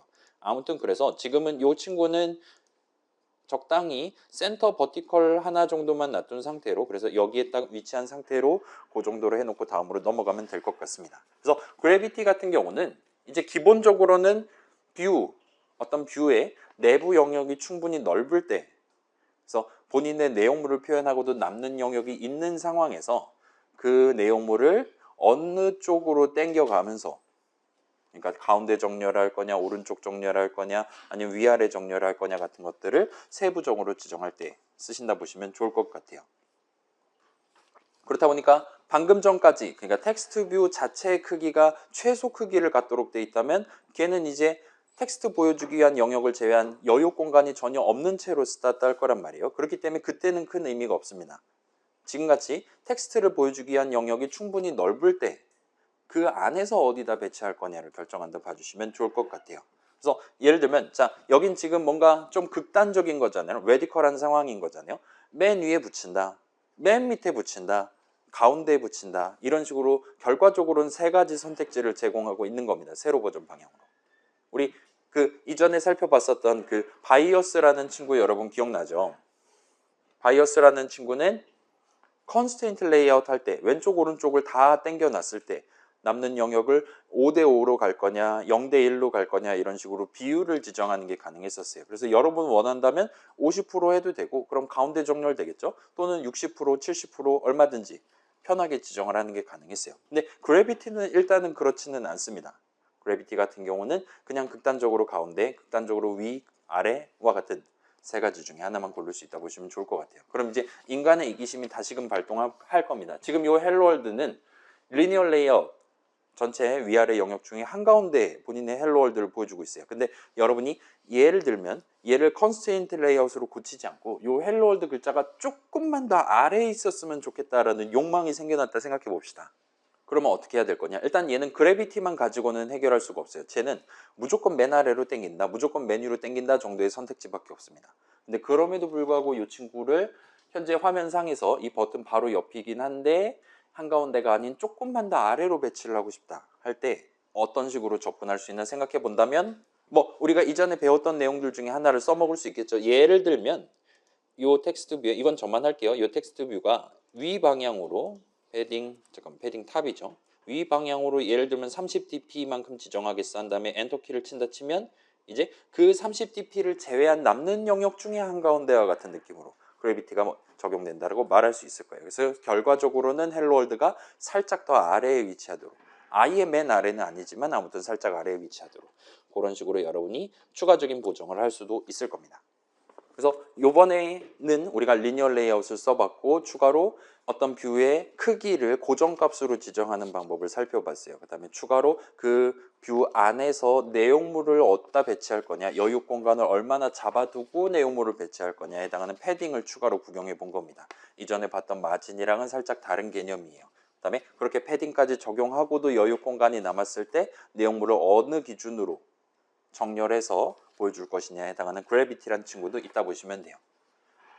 그래서 이렇게 그래비티를 적용하고 패딩을 해서 세부 조정하는 거랑 우리 맨 처음에 진행했었던 컨스텐트 레이아웃을 쓰는 거랑의 차이점도 살짝 가져가 볼 수 있을 겁니다. 당시 이제 바이어스라고 소개를 했었는데 일단 바이어스는 비율을 정해요. 그렇기 때문에 여유 공간이 예를 들면 우리 같은 경우는 스몰폰 해가지고 일반적인 스마트폰 16:9 화면을 상정하고 있는 거잖아요. 근데 예를 들면 태블릿 같은 거 생각해 보면 여러분 아이패드 같은 거 가로로 넓게 볼 수도 있고 세로로 길게 볼 수도 있잖아요. 그런 거 말고도 뭐 폴더블 핸드폰 하면 막 뭐 폴드 막 이런 거 하면 가로로 엄청 길어질 수도 있고 다양합니다. 안드로이드 동네는 아이폰 동네보다 훨씬 더 다양한 해상도, 종횡비를 가지고 있는 상황이에요. 그런 상황에서 예를 들면 어떤 뷰 자체에 대한 크기라든가 위치에 영향을 주는 요인들을 고정값으로 전부 다 지정을 해버리면 예를 들어 세로로 볼 때는 UI가 예쁘게 보여요. 근데 가로로 이렇게 돌려놓고 볼 때는 UI가 막 깨진다든가 아니면 오른쪽 왼쪽에 쓸데없는 여백이 엄청 많이 생긴다든가 하는 상황을 여러분이 자주 목격을 할 수 있을 겁니다. 그래서 그런 상황까지 고려해서 요 각각의 뷰들을 좀 더 예쁘게 뭐라 그래야 될까요? 적응형 같은 느낌인 거죠. 어댑티브 같은 느낌인 거죠. 이제 여러분 이제 핸드폰으로 요즘 웹페이지 많이 보잖아요. 엄청 옛날 웹사이트 같은 것들은 핸드폰에서 보는 걸 최적화를 안 해놨다 보니까 막 가로로 전체 엄청 길고 막 그런 상황 많이 목격했을 겁니다. 그래서 글자도 너무 작아가지고 이렇게 확대해서 왼쪽 오른쪽 왔다 갔다 해가면서 막 난리도 아닐 거예요. 우리 막 수강 신청을 핸드폰으로 한다 할 때 아마 제일 뼈저리게 느꼈을 것 같은데 그렇게 대실패하고 울면서 다음번부터 이제 PC방에 가게 되겠죠. 아무튼 그런 상황을 몇 번 본 적이 있을 겁니다. 그래서 그런 것들에 비하면 요 컨스트레인트 레이아웃은 조금 더 오늘날의 UI 메타에 좀 더 근접한 친구라고 볼 수 있어요. 그래서 오늘날 웹페이지 만들 때는 저 사람이 지금 어느 몇 곱하기 몇 환경에서 이 웹페이지에 접속했나를 확인해서 예를 들면 모바일 환경으로 판단된다라면 메뉴 크기, 버튼 크기를 충분히 키우고 그다음에 가로로 표현하는 거를 최소화하고 위아래로 좀 더 길게 배치하도록 그런 식으로 UI를 예쁘게 가져가려고 노력을 합니다. 그리고 일반적인 데스크탑 그러니까 1920, 1080 한 다음에 가로로 배치한다라고 하면 그때는 이제 왼쪽 오른쪽으로 자, 사실은 사람은 위아래로 눈 깜빡거리는 거 왔다 갔다 하는 것보다 왼쪽 오른쪽으로 왔다 갔다 하는 걸 훨씬 더 편하게 여긴단 말이에요. 목을 꺾어야 되는 거잖아요. 위아래는. 그러다 보니까 그런 데스크탑 화면이다 싶으면은 왼쪽에 이제 메뉴 줄들 따로 배치하고 그다음에 오른쪽에 뭐 추가적인 저 사람이 고를 수 있는 선택지 배치하고 위키피디아 같은 거 생각해 보면 되겠죠. 그다음에 가운데 본문 충분하게 저 사람이 고개 크게 안 돌리고 돌릴 수 있을 만한 영역에 글자들을 좌우로 길게 배치한다든가 하는 식으로 가져갈 수가 있을 겁니다. 그런 식으로 접근할 때는 이제 일종의 비율이 중요하다 보니까 리니어 레이아웃으로 접근하는 것보다는 리니어 레이아웃으로 고정치 패딩 같은 거 잡아가면서 접근하는 것보다는 컨스트레인트 레이아웃 쓰고 바이어스 적당히 비율만 해갖고 접근을 하는 게 좀 더 유연하다라고 말할 수 있을 겁니다. 자, 요 정도까지 하면 일단은 기본적인 내용은 끝나요. 그리고 원래 지난주에 제가 마음먹었던 하려고 했던 내용의 40%가 끝이 납니다. 궁금한 거 있습니까? 특별히 없으면 자 원래 하려고 했었던 것 중에 하나인 스크롤 기능을 이제 한번 추가를 해보려고 하고 있어요. 그래서 일단 먼저 스크롤이 필요한 상황을 먼저 연출을 해보도록 합시다. 우리 쉬는 시간은 언제 가지면 좋을까요? 지금은 아닌 것 같긴 하죠. 스크롤 기능까지 하고 싶시다. 그래서 지금 버튼 두 개가 있잖아요. 긴 버튼. 그 두 개의 긴 버튼 중에 아래에 있는 버튼을 누르고 그 다음에 컨트롤 C, 컨트롤 V를 해서 쟤를 몇 개를 복붙을 해봅시다. 그래서 복붙 한번 해볼게요. 복붙하면 컨트롤 C, 컨트롤 V 하면 이 세로 버전 리니어 레이아웃에 새로운 버튼 하나가 추가가 돼요. 그 다음에 디자인 화면에서도 아래에 예쁘게 배치되는 걸 볼 수 있습니다. 이제 붙여넣기를 여러 번 하면 계속 각각의 버튼들이 연이어 배치가 될 거예요. 그러다 보면 지금 저는 지금 12번 버튼까지 버튼 1, 2까지 추가를 했더니 이제 남는 영역이 거의 남지 않은 걸 볼 수 있어요. 여기서 또 붙여넣기를 하면 이제는 방금 마지막으로 추가한 버튼은 높이가 엄청 작게 잡히는 걸 볼 수 있어요. 세로 버전 리니얼 레이아웃에 남은 영역이 별로 없기 때문에 그렇습니다. 자, 이거는 여러분 디자인 화면 세팅, 그 다음에 가상 머신 세팅을 어떻게 했냐에 따라 다르긴 해요. 제 가짜 핸드폰은 세로로 1280 픽셀만큼만 잡혔기 때문에 이 정도면 끝납니다. 아무튼 여러분이 붙여넣기를 충분히 해서 이런 느낌으로 더 이상 리니얼 레이아웃에 포함되어 있는 버튼을 한 번에 보여주는 게 불가능한 수준이 될 때까지 열심히 배치를 한번 해보세요. 그래서 성공적으로 했다면 컴포넌트 트리 보시면 그 버튼들 중에 딱 하나가 오류가 나 있는 걸 볼 수 있을 거예요. 오류 나 있는 버튼 누르면 얘가 지금 딱 막차를 탄 친구입니다. 남은 영역 얼마 안 남았을 때 추가를 당한 친구예요. 그래서 얘는 지금 이거 지금 미국 사람이 엄지손가락으로 누르기에 높이가 너무 좁은 것 같은데요 하고 우리한테 오류 메시지를 뱉대요. 그다음에 그 다음 뷰들은 아예 높이가 0으로 지정되고 있어요. 더 이상 보여줄 만한 여유 공간이 없기 때문에. 그래서 걔네들은 어차피 안 보이기 때문에 경고를 뱉지 않는다고 보시면 될 것 같습니다. 아무튼 이런 상황을 한번 연출을 해봅시다. 그리고 자, 여러분은 다들 인싸니까 그 오픈톡방 목록 같은 거 보면은 막 엄청 많이 있을 거잖아요. 저는 그 첫 번째 화면에 부모님 다 계시고 동생 있고 다 있단 말이에요. 아무튼 간에 그런 느낌으로 여러분이 그러니까 사용자가 원한다면 지금 여기에 버튼이 눈에 보이는 것뿐만 아니라 다른 게 엄청 많이 있다라는 걸 기억하고 있을 때 손가락을 위아래로 이렇게 그으면서 스크롤을 할 수 있는 그런 기능을 여기다 추가를 해보고 싶은 거예요. 그러기 위해서 우리가 할 수 있는 일은 다행스럽게도 안드로이드 동네에서는 그거를 손쉽게 할 수 있도록 스크롤 뷰라는 친구를 제공을 하고 있습니다. 그래서 보시면 자, 파레트 한번 봅시다. 파레트 보시면 우리 이제까지 레이아웃에 있는 거 썼는데 그 바로 밑에 컨테이너스라고 있는 걸 보실 수가 있을 거예요. 그래서 컨테이너스 열어보시면 여기에 스크롤 뷰가 세 가지 버전이 있는 것 같아 보입니다. 그냥 스크롤 뷰랑 그다음에 가로 버전 스크롤 뷰. 그러니까 그냥 스크롤 뷰는 아마도 세로 버전을 상정하고 있는 것 같죠. 그 밑에는 중첩된 어쩌고 저쩌고인 것 같은데 우리는 그냥 간단한 그냥 스크롤 뷰, 세로 버전 스크롤 뷰를 한번 추가를 해보도록 할게요. 근데 얘를 추가를 하는데 얘를 어디다 추가하냐면 드래그 앤 드랍을 할 건데 우리 맨 처음부터 있었던 컨스트레인트 레이아웃의 직속으로 추가가 되도록 여기다가 드랍을 해서 추가를 해봅시다. 그렇게 하면 어떻게 되냐면 이런 느낌이 돼요. 지금 이 컨스트레인트 레이아웃에는 스크롤 뷰 하나랑 세로 버전 리니얼 레이아웃 하나가 추가되는 셈이 됩니다. 이렇게 일단 만들어 주세요. 파레트의 컨테이너스에 있는 스크롤 뷰를 드래그해서 그 맨 처음부터 있었던 컨스트레인트 레이아웃에 바로 포함되도록 추가해 주세요. 그러면 지금 현재 컨스트레인트 레이아웃에는 두 개의 뷰가 포함되어 있는 게 정상입니다. 그렇게 한 다음에 스크롤 뷰도 지금 뭔가 열어볼 수 있는 것 같아요. 내용물이 있는 것 같아요. 이 친구 까보시면 세로 버전 리니얼 레이아웃이 동봉되어 있는 걸 볼 수 있어요. 과잉 친절을 지금 베풀고 있습니다. 그래서 스크롤 뷰 안에 원래 들어있었던 리니얼 레이아웃은 딜리트 키로 날려버리시고 그 다음에 우리가 원래 갖고 있었던 지금 이 다양한 버튼들 들어있는 그 세로 버전 리니얼 레이아웃을 드래그해서 이제 이 스크롤 뷰에 포함되도록 만들어주세요. 거기까지 하시고 Shift F10 눌러서 한번 실행해 보세요. 지금 이게 아마 잘 동작하지 않을 수 있어요. 오류 날 수도 있습니다. 이게 스크롤 뷰가 지금 컨스트레인트 레이아웃에 포함되어 있으니까 이 친구의 가로 세로 조건을 지정하고 넘어가도록 합시다. 드래그 앤 드랍 하면 되겠죠. 적당히 흰 점을 검은 점으로 만들면 되는 거죠. 어트리뷰츠 탭 가면 위아래 왼쪽 오른쪽 다 돼 있고 마진 0으로 돼 있고 그 다음에 너비 높이를 매치 컨스트레인트로 바꿔주면 될 것 같아요. 그럼 일단 조건 지정은 끝이 납니다. 그 다음에 Shift F10 누르면 깔끔하게 될 것 같아요. 과거에 저는 뭔 정신으로 이거를 3시간 내내 다 주파를 한 거지? 아니었겠죠? 그때도 아마 2주 3주 걸렸을 겁니다. 그렇게 해서 이런 느낌으로 나오고 이제 능숙한 솜씨로 마우스 포인터 갖다 대고 클릭한 다음에 위아래로 드래그 하면서 스크롤이 제대로 적용되나 한번 확인해 보세요.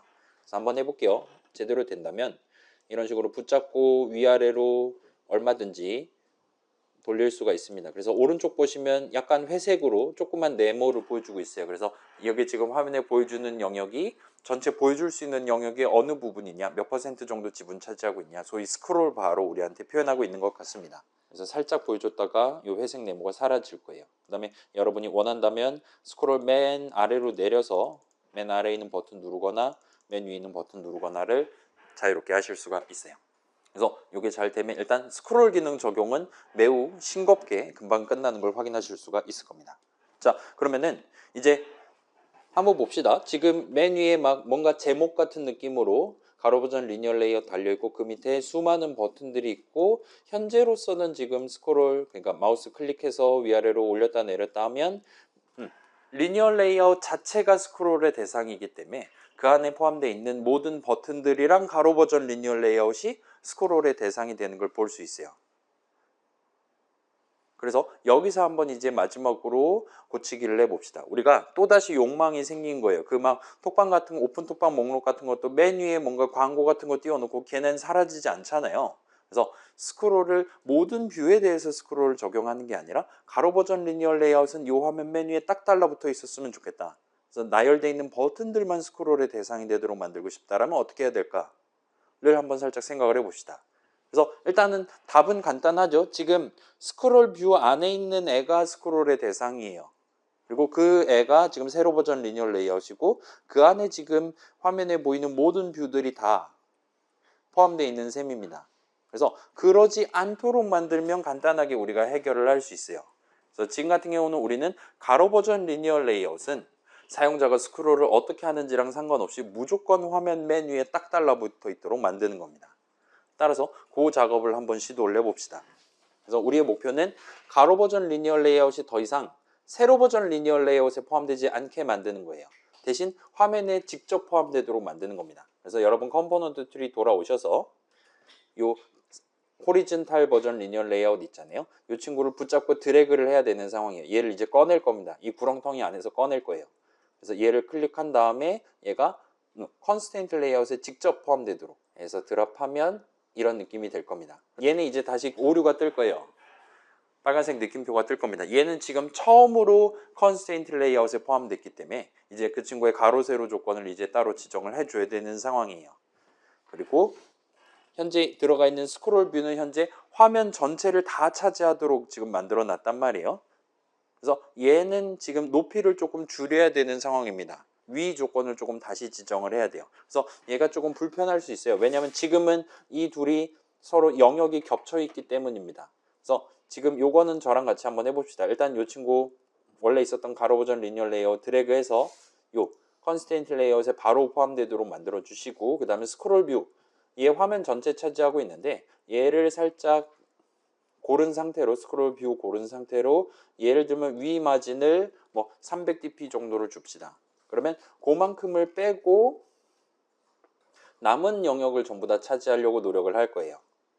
일단 빼두면 이제 우리가 얼마든지 이 친구를 가로 버전 리니어 레이아웃을 동그라미를 손쉽게 누를 수가 있게 될 거예요. 그래서 이 친구는 우리가 화면 위에 딱 달라붙어 있게 만들고 싶은 거니까 위 조건 지정하고 왼쪽 오른쪽 조건을 오른쪽 동그라미 눌러서 조건 지정하면 예쁘게 화면 기준으로 셋 다 잡히고 마진 0으로 잡히고 너비는 최대 높이는 최소 원래 그대로 가지고 있으니까 이제 화면 위에 딱 달라붙어 있게 될 겁니다.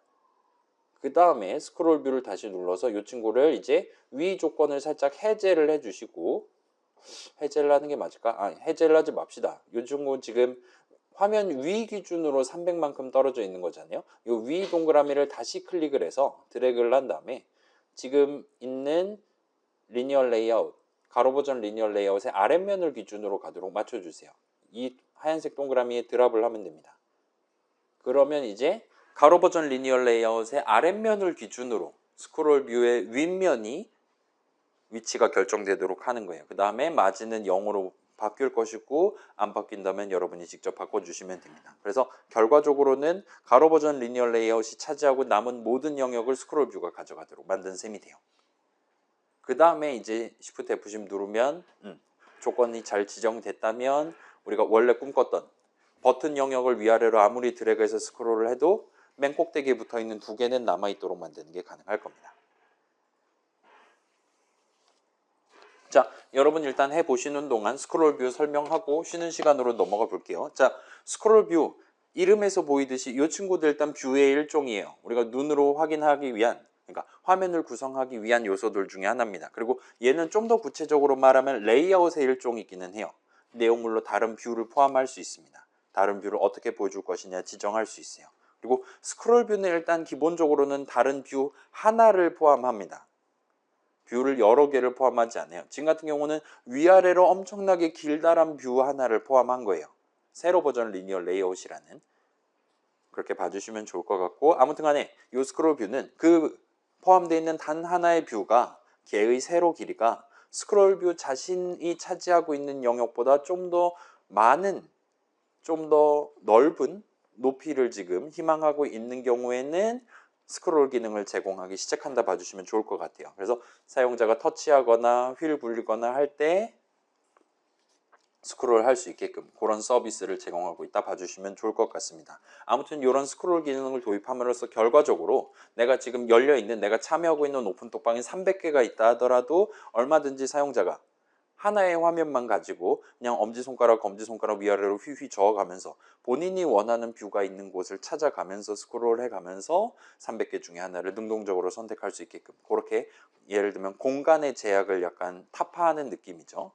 화면 크기의 제약을 타파해서 저 사람한테 최대한 많은 뷰들 중에 일부를 그때그때 다르게 보여줄 수 있는 서비스를 제공한다 보시면 좋을 것 같아요. 그래서 여러분 나중에 기말 시즌에 나만의 앱 만들 거잖아요. 그때도 이제 뭐 메모장이라든가 뭐 다양한 거 만들 때 지금 여전히 스몰폰 쓰고 있는데 저 사람이 나중에 일기를 3,000건을 쓸 수도 있다. 그런 상황을 지금 상정하고 있다면 이 스크롤 뷰를 집어넣어서 접근하는 것도 아마도 가능할 겁니다. 물론 그때는 이거보다 좀 더 고급에 해당하는 걸 소개를 해드릴 예정이기는 해요. 아무튼 그렇습니다. 일단 그렇고, 자, 얘는 기본적으로 세로 버전 스크롤만 지원을 해요.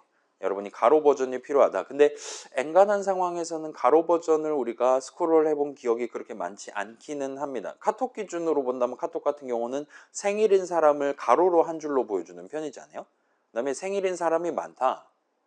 쌍둥이들 막 18 쌍둥이 막 그런 친구들이 있다 하면은 가로로 18명 보여줘야 되는 건데, 그때는 이제 별 수 없이 그 부분만 가로로 스크롤 할 수 있게 보여주는 편이죠. 그 다음에 세로랑 가로를 둘 다 스크롤하는 상황은 일단 안드로이드 모바일 상황에서는 그렇게 많이 존재하지 않습니다. 만약에 존재한다면 걔는 예를 들면 애초에 데이터 자체가 2D에 해당하는, 예를 들면 지도 같은 걸 볼 때는 그때는 여러분이 엄지손가락 누르고 위아래 왼쪽 오른쪽 하면서 동쪽엔 뭐가 있지 남쪽엔 뭐가 있지를 구경을 해볼 수가 있었죠. 걔는 이제 조금 다른 느낌으로 접근을 하면 될 것 같아 보여요. 그래서 기본적으로는 위아래로 핸드폰 잡고 쓰니까 세로 버전 쓰는 게 국룰이다. 그래서 걔를 스크롤 뷰라고 줄여서 부르고 있다 정도까지 봐주시면 될 것 같습니다. 그래서 일단 이 정도로 해두고 지금 잘 안 된다는 친구들 도움 받으시고 등등 하기 위해서 쉬는 시간을 가집시다. 그래서 우리가 리니어 레이아웃 열심히 써봤고, 그래서 이 리니어 레이아웃이라는 친구를 쓰다 보면 내가 상상하는 것보다 훨씬 더 많은 뷰들을 화면에 보여주려고 노력을 하게 될 겁니다. 자, 일단 컨스트레인트 레이아웃 같은 경우는 우리가 직접 마우스로 드래그 앤 드랍 해가면서 조건을 지정하고 있단 말이에요. 물론 그렇지 않을 수도 있겠지만 현재로서는 그러고 있습니다. 그렇다 보니까 화면을 벗어나는 다른 뷰들을 배치하는 건 생각보다 쉽지가 않을 것 같아요. 근데 리니어 레이아웃은 방금 해봤듯이 복붙으로 얼마든지 새로운 뷰들을 손쉽게 추가할 수 있다 보니까 과유불급 사태에 처하게 될 가능성이 높습니다. 그리고 다행스럽게도 그런 상황을 좀 더 여러분이 유연하게 대처할 수 있게끔 여러분이 손쉽게 요 레이아웃에 대해서 내가 스크롤 기능 추가해야겠다 할 때 걔를 스크롤 뷰 하나 일단 도입하고 그 안에 밀어 넣음으로써 손쉽게 달성할 수 있도록 제공하고 있다 보시면 될 것 같아요. 일단 그 정도 정리해 봤고, 우리가 원래 레이아웃 요 두 번째 세트의 목표가 컨스트레인트 레이아웃이랑 리니어 레이아웃, 그 다음에 또 다른 세 번째 레이아웃을 같이 한번 사용해 보자가 목표였어요. 그 마지막으로 남은 프레임 레이아웃이라는 친구를 한번 써보려고 하고 있습니다. 그래서 자, 여러분 지금 살짝 준비해 주시고, 특별히 할 건 없기는 해요. 마음의 준비를 해 주시고, 파레테 레이아웃에 있는, 그래서 여긴 지금 명백히 가나다 순, ABC 순이 아니란 말이에요. 그래서 안드로이드 스튜디오 만든 분들, 그러니까 구글 아저씨들이 가급적이면 컨스트레인트 레이아웃 써줬으면 좋겠다, 이거 잘 만들어놨는데 왜 안 쓰냐 같은 느낌으로 목록 맨 위에다 올려놨고, 그 다음에 여전히 구간이 명관 같은 느낌으로 자주 쓰이고 있는 리니어 레이아웃 두 개를 지금 보여주고 있고, 바로 그 뒤에 이제 프레임 레이아웃이 지금 뒤따르고 있다 보시면 될 것 같습니다. 아이콘 보시면 컨스트레인트 레이아웃은 우리 맨날 지금 드래그 앤 드랍하는 그 동그라미랑 선 모양으로 아이콘을 잡아놨어요. 리니어 레이아웃 우리가 방금 전에 봤던 그런 느낌으로 왼쪽에서 오른쪽, 위에서 아래 차근차근 층층이 쌓는 느낌의 아이콘입니다. 그 다음에 프레임 레이아웃 같은 경우는 현재 그냥 네모 하나를 대놓고 보여주는 걸 확인하실 수가 있을 거예요. 그래서 프레임 레이아웃은 그런 뭔가 프레임 말 그대로 액자잖아요. 그래서 나한테 액자 하나만 제공하고 그 안에 또 어떻게 배치하시든 그건 님 자유입니다. 와 같은 느낌으로 자유방임주의 같은 느낌으로 제공하는 친구인 것 같다라고 적당히 유추하실 수 있을 거예요. 그래서 아이콘이 그냥 네모 하나만 있는 셈입니다. 그래서 이 친구를 한번 써보려고 하고 있어요. 근데 우리 지금 앱에 남는 영역이 없잖아요. 따라서 이 스크롤 뷰를 붙잡고 얘를 통짜로 날려버리도록 합시다.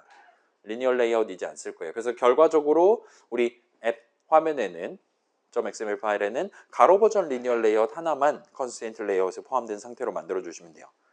아깝지만 날려버리셔도 됩니다.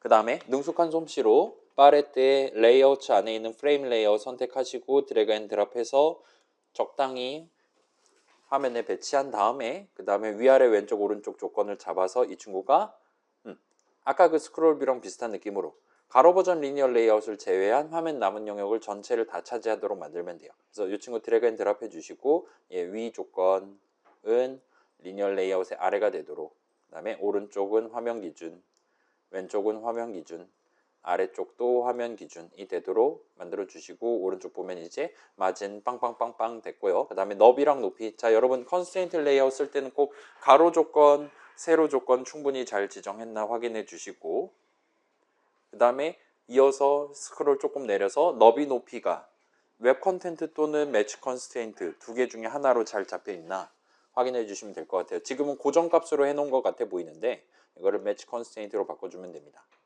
하면 목표 달성할 수 있어요. 현재로서는 그렇습니다. 그 다음에 이번에는 여기다가 새로운 뷰를 추가하려는데 그거를 .xml 파일에서 하는 게 아니라 .java 파일에서 한번 해보려고 해요. 좀 더 구체적으로 말하면 지금 여기 이제 버튼이 하나 남았잖아요. 왼쪽 위에.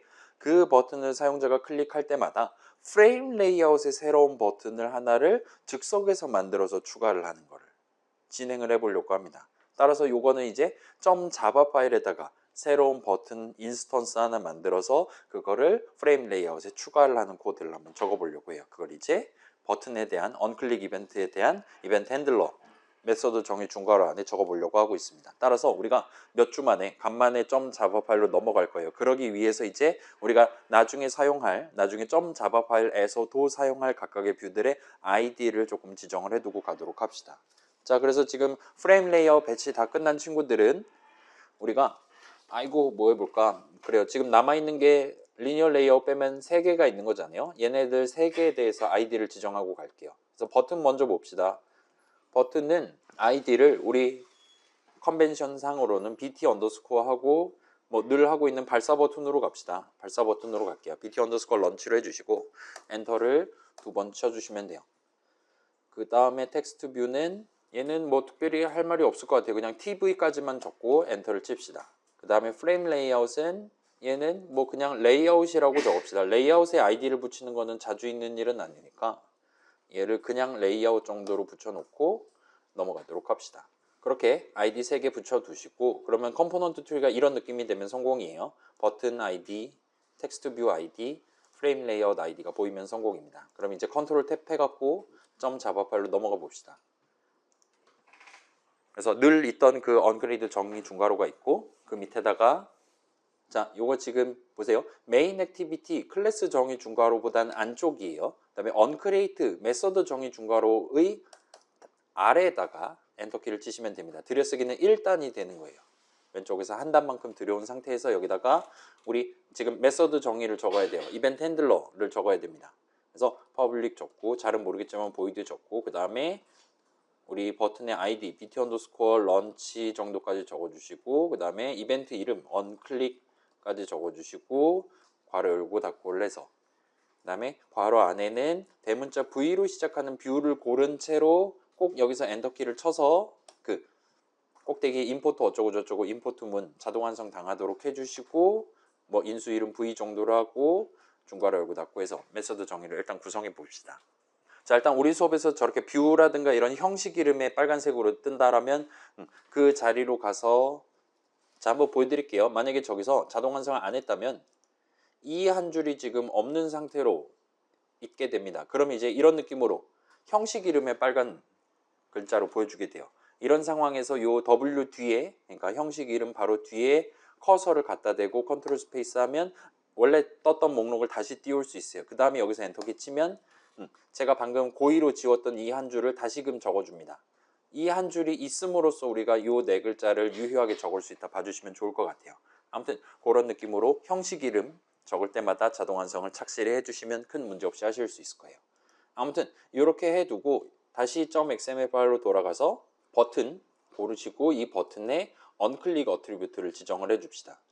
그래서 버튼은 누르기 위한 친구니까, 눌리기 위한 친구니까 커먼 어트리뷰트에 언클릭이라고 바로 보일 거예요. 그래서 목록을 까보시면 우리가 이번에는 메서드 정의를 먼저 적고 .xml 파일로 돌아와 봤어요. 그랬더니 지금 main activity.java에 이런 이름의 메서드에 대한 메서드 정의가 있는데 쟤를 이벤트 핸들러로 얼마든지 지정할 수 있습니다 라고 목록에서 보여줄 겁니다.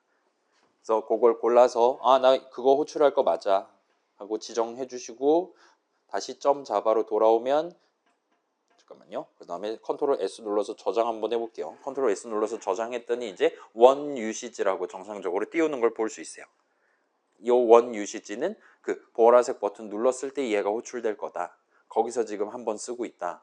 와 같은 의미로 우리한테 제공한다 보시면 될 것 같습니다. 그래서 원 유시지가 잘 뜨나 확인해 주세요. 우리 2부 다 할 수 있을까? 최종 목표가 있긴 한데 뭐 우리는 다음 주도 있으니까요. 자, 준비는 다 끝났어요. 이제 사용자가 보라색 버튼 누르면 요 중괄호 내용물이 한 번 실행될 겁니다. 그리고 우리가 요 안에서 하고 싶은 일은, 그러니까 사용자가 보라색 버튼 눌렀을 때는 새로운 버튼 하나를 만들 거예요. .xml 파일에서 미리 계획해 둔 게 아니라 완전히 새로운 버튼 하나를 만들어서 그걸 프레임 레이아웃에 추가해서 보여주려고 하고 있어요. 그래서 자, 일단은 한번 봅시다. 우리 어떤 의미에서 보면 그 프레임 레이아웃, 지금 우리는 아이디를 레이아웃이라고 붙여놨어요. 그 친구 입장에서는 원래는 본인 내용물이 0개 있던 거예요. 그러다가 보라색 버튼 누르면 본인 내용물이 변경되는 겁니다. 하나가 더 들어오는 거예요. 와 같이 그 친구 입장에서는 마치 본인 거 데이터가 추가되는 그런 느낌이 되는 거예요. 그래서 우리는 그 레이아웃을 건드려서 뭔가 작업을 수행해야 되다 보니까 지금 시점에 우리가 자바 코드를 적기 시작할 건데 가장 먼저 해야 되는 일은 여기서도 역시나 당연스럽게도 일단 그 레이아웃을 멱살 잡고 가져와야 되는 겁니다. find를 해와야 돼요. 따라서 그걸 달성하기 위한 선언을 먼저 적어봅시다. 우리가 지금 다루려고 하는 걔는 프레임 레이아웃 형식이에요. 그래서 적당히 대문자 F로 시작하고 적당히 L 정도 적으면 그 철자 맞춰가지고 자동 완성 목록 맨 위에 보여줄 겁니다. 그래서 프레임 레이아웃 적당히 적고 엔터키 쳐주시고 요 엔터키 치는 거 잊지 말아주세요. 한 다음에 이름은 레이아웃이에요. 그 다음에 는 하고 FV 하고 엔터 치고 R.ID. 하고 좀 기다리면 여기서 잘은 모르겠는데 레이아웃이라는 이름이 지금 자동 완성이 안 되고 있기는 해요. 그렇긴 한데 이게 맞습니다. 따라서 세미콜론을 찍어주세요. 그러면 아무튼 보라색 이름으로 평소처럼 잘 바뀔 겁니다. 그래서 일단은 데이터를 담기 위한 대상에 해당하는 프레임 레이아웃은 준비가 끝났어요. 그럼 거기다 뭘 담을 거냐를 생각을 해보면 우리는 지금은 새로운 버튼을 만들어서 즉석에서 담을 겁니다. 따라서 그 친구한테 담기 위한 데이터를 이제 준비를 해야 돼요. 그래서 우리는 여기서 버튼 하나를 새로 다루기 시작할 겁니다. 따라서 또다시 선언을 적고 스타트를 하면 될 것 같아요. 그래서 대문자 B로 시작하는 버튼 적고 엔터키 치시고 그 다음에 얘는 지금 적당히 BT 정도로 해주시고 는을 하고 자 여기 같은 경우는 우리가 지금 find를 해와야 되는 상황은 아니에요. find를 한다는 건 미리 준비되어 있는 그러니까 지금 이미 존재하는 인스턴스들 중에 하나를 내가 가져오겠다는 뜻이거든요. 근데 우리가 지금 다루려고 하는 버튼은 이전에는 존재하지 않았던 버튼입니다. 근데 보라색 버튼을 지금 눌렀을 때 즉석에서 하나를 추가로 만들어서 새로운 버튼을 만들어서 레이아웃에 추가하려는 거예요. 따라서 여기서는 find를 해오는 게 아니라 뭔가 수식을 적긴 해야 되는데 계산하면 .xml 파일 내용 토대로 만든 그 뭔가가 뜨는 게 아니라 계산하면 완전히 새로운 버튼 하나가 튀어나올 만한 수식을 적어야 되는 상황이에요. 그 간절한 염원을 담아서 요건 지금 새로 적는 거니까 같이 한번 쳐봅시다. 그래서 선언 는까지 적어주시고 new를 적고 새로운이란 뜻이죠. 띄어쓰기를 하면 새로운 뭐를 만들까요? 라고 우리한테 물어보는 걸 볼 수 있어요. 새로운 버튼을 만들어서 BT에 담을 수 있어요. 그다음에 체크박스, 라디오 버튼 등등도 버튼의 일종이란 말이에요. 그래서 걔네들도 지금 새로 만들어서 BT에다 담는 게 가능합니다. 쟤네들도 다 버튼의 일종이니까요. 그렇긴 한데 우리는 지금 노멀 버튼을 만들 거예요. 따라서 그걸 감안해서 뉴하고 띄어쓰기 하고 그냥 엔터를 치면 새로운 버튼을 만들기 위한 수식 구성을 시작하게 됩니다. 그래서 얘도 괄호 열고 닫고 하는 걸 봐서는 여기다 인수를 뭔가 넣을 수 있는 것 같아요. 그 다음에 지금 보시면 4가지 선택지가 있는데 그 어떤 상황에서도 우리가 저 컨텍스트라는 선택지를 거부할 수는 없는 것 같아 보여요. 문맥이란 뜻이잖아요. 저 컨텍스트는 우리가 이전에 토스트 메시지 띄우는 상황에서 살짝 등장을 한 적이 있습니다. 자, 얘가 정확히 무슨 의미냐는 다음 세트에서 다루도록 할게요. 다음 세트는 아마 중간고사 본 이후에 다룰 것 같아요. 그래서 이 컨텍스트는 우리 토스트 할 때랑 비슷한 느낌으로 지금은 잘 모르겠지만 this라고 적고 넘어가도록 합시다. 그 다음에 여기까지만 하고 세미콜론 찍어서 완성을 해주세요. 그러면 BT에는 새로운 버튼 하나가 추가되는 거예요. 새로운 버튼 하나를 만들어서 그걸 BT에 담아놓고 스타트 하는 겁니다. 그럼 이제 우리가 지금 다루려는 데이터도 일단 준비가 끝났어요. 따라서 그걸 레이아웃에 적용만 하면 됩니다.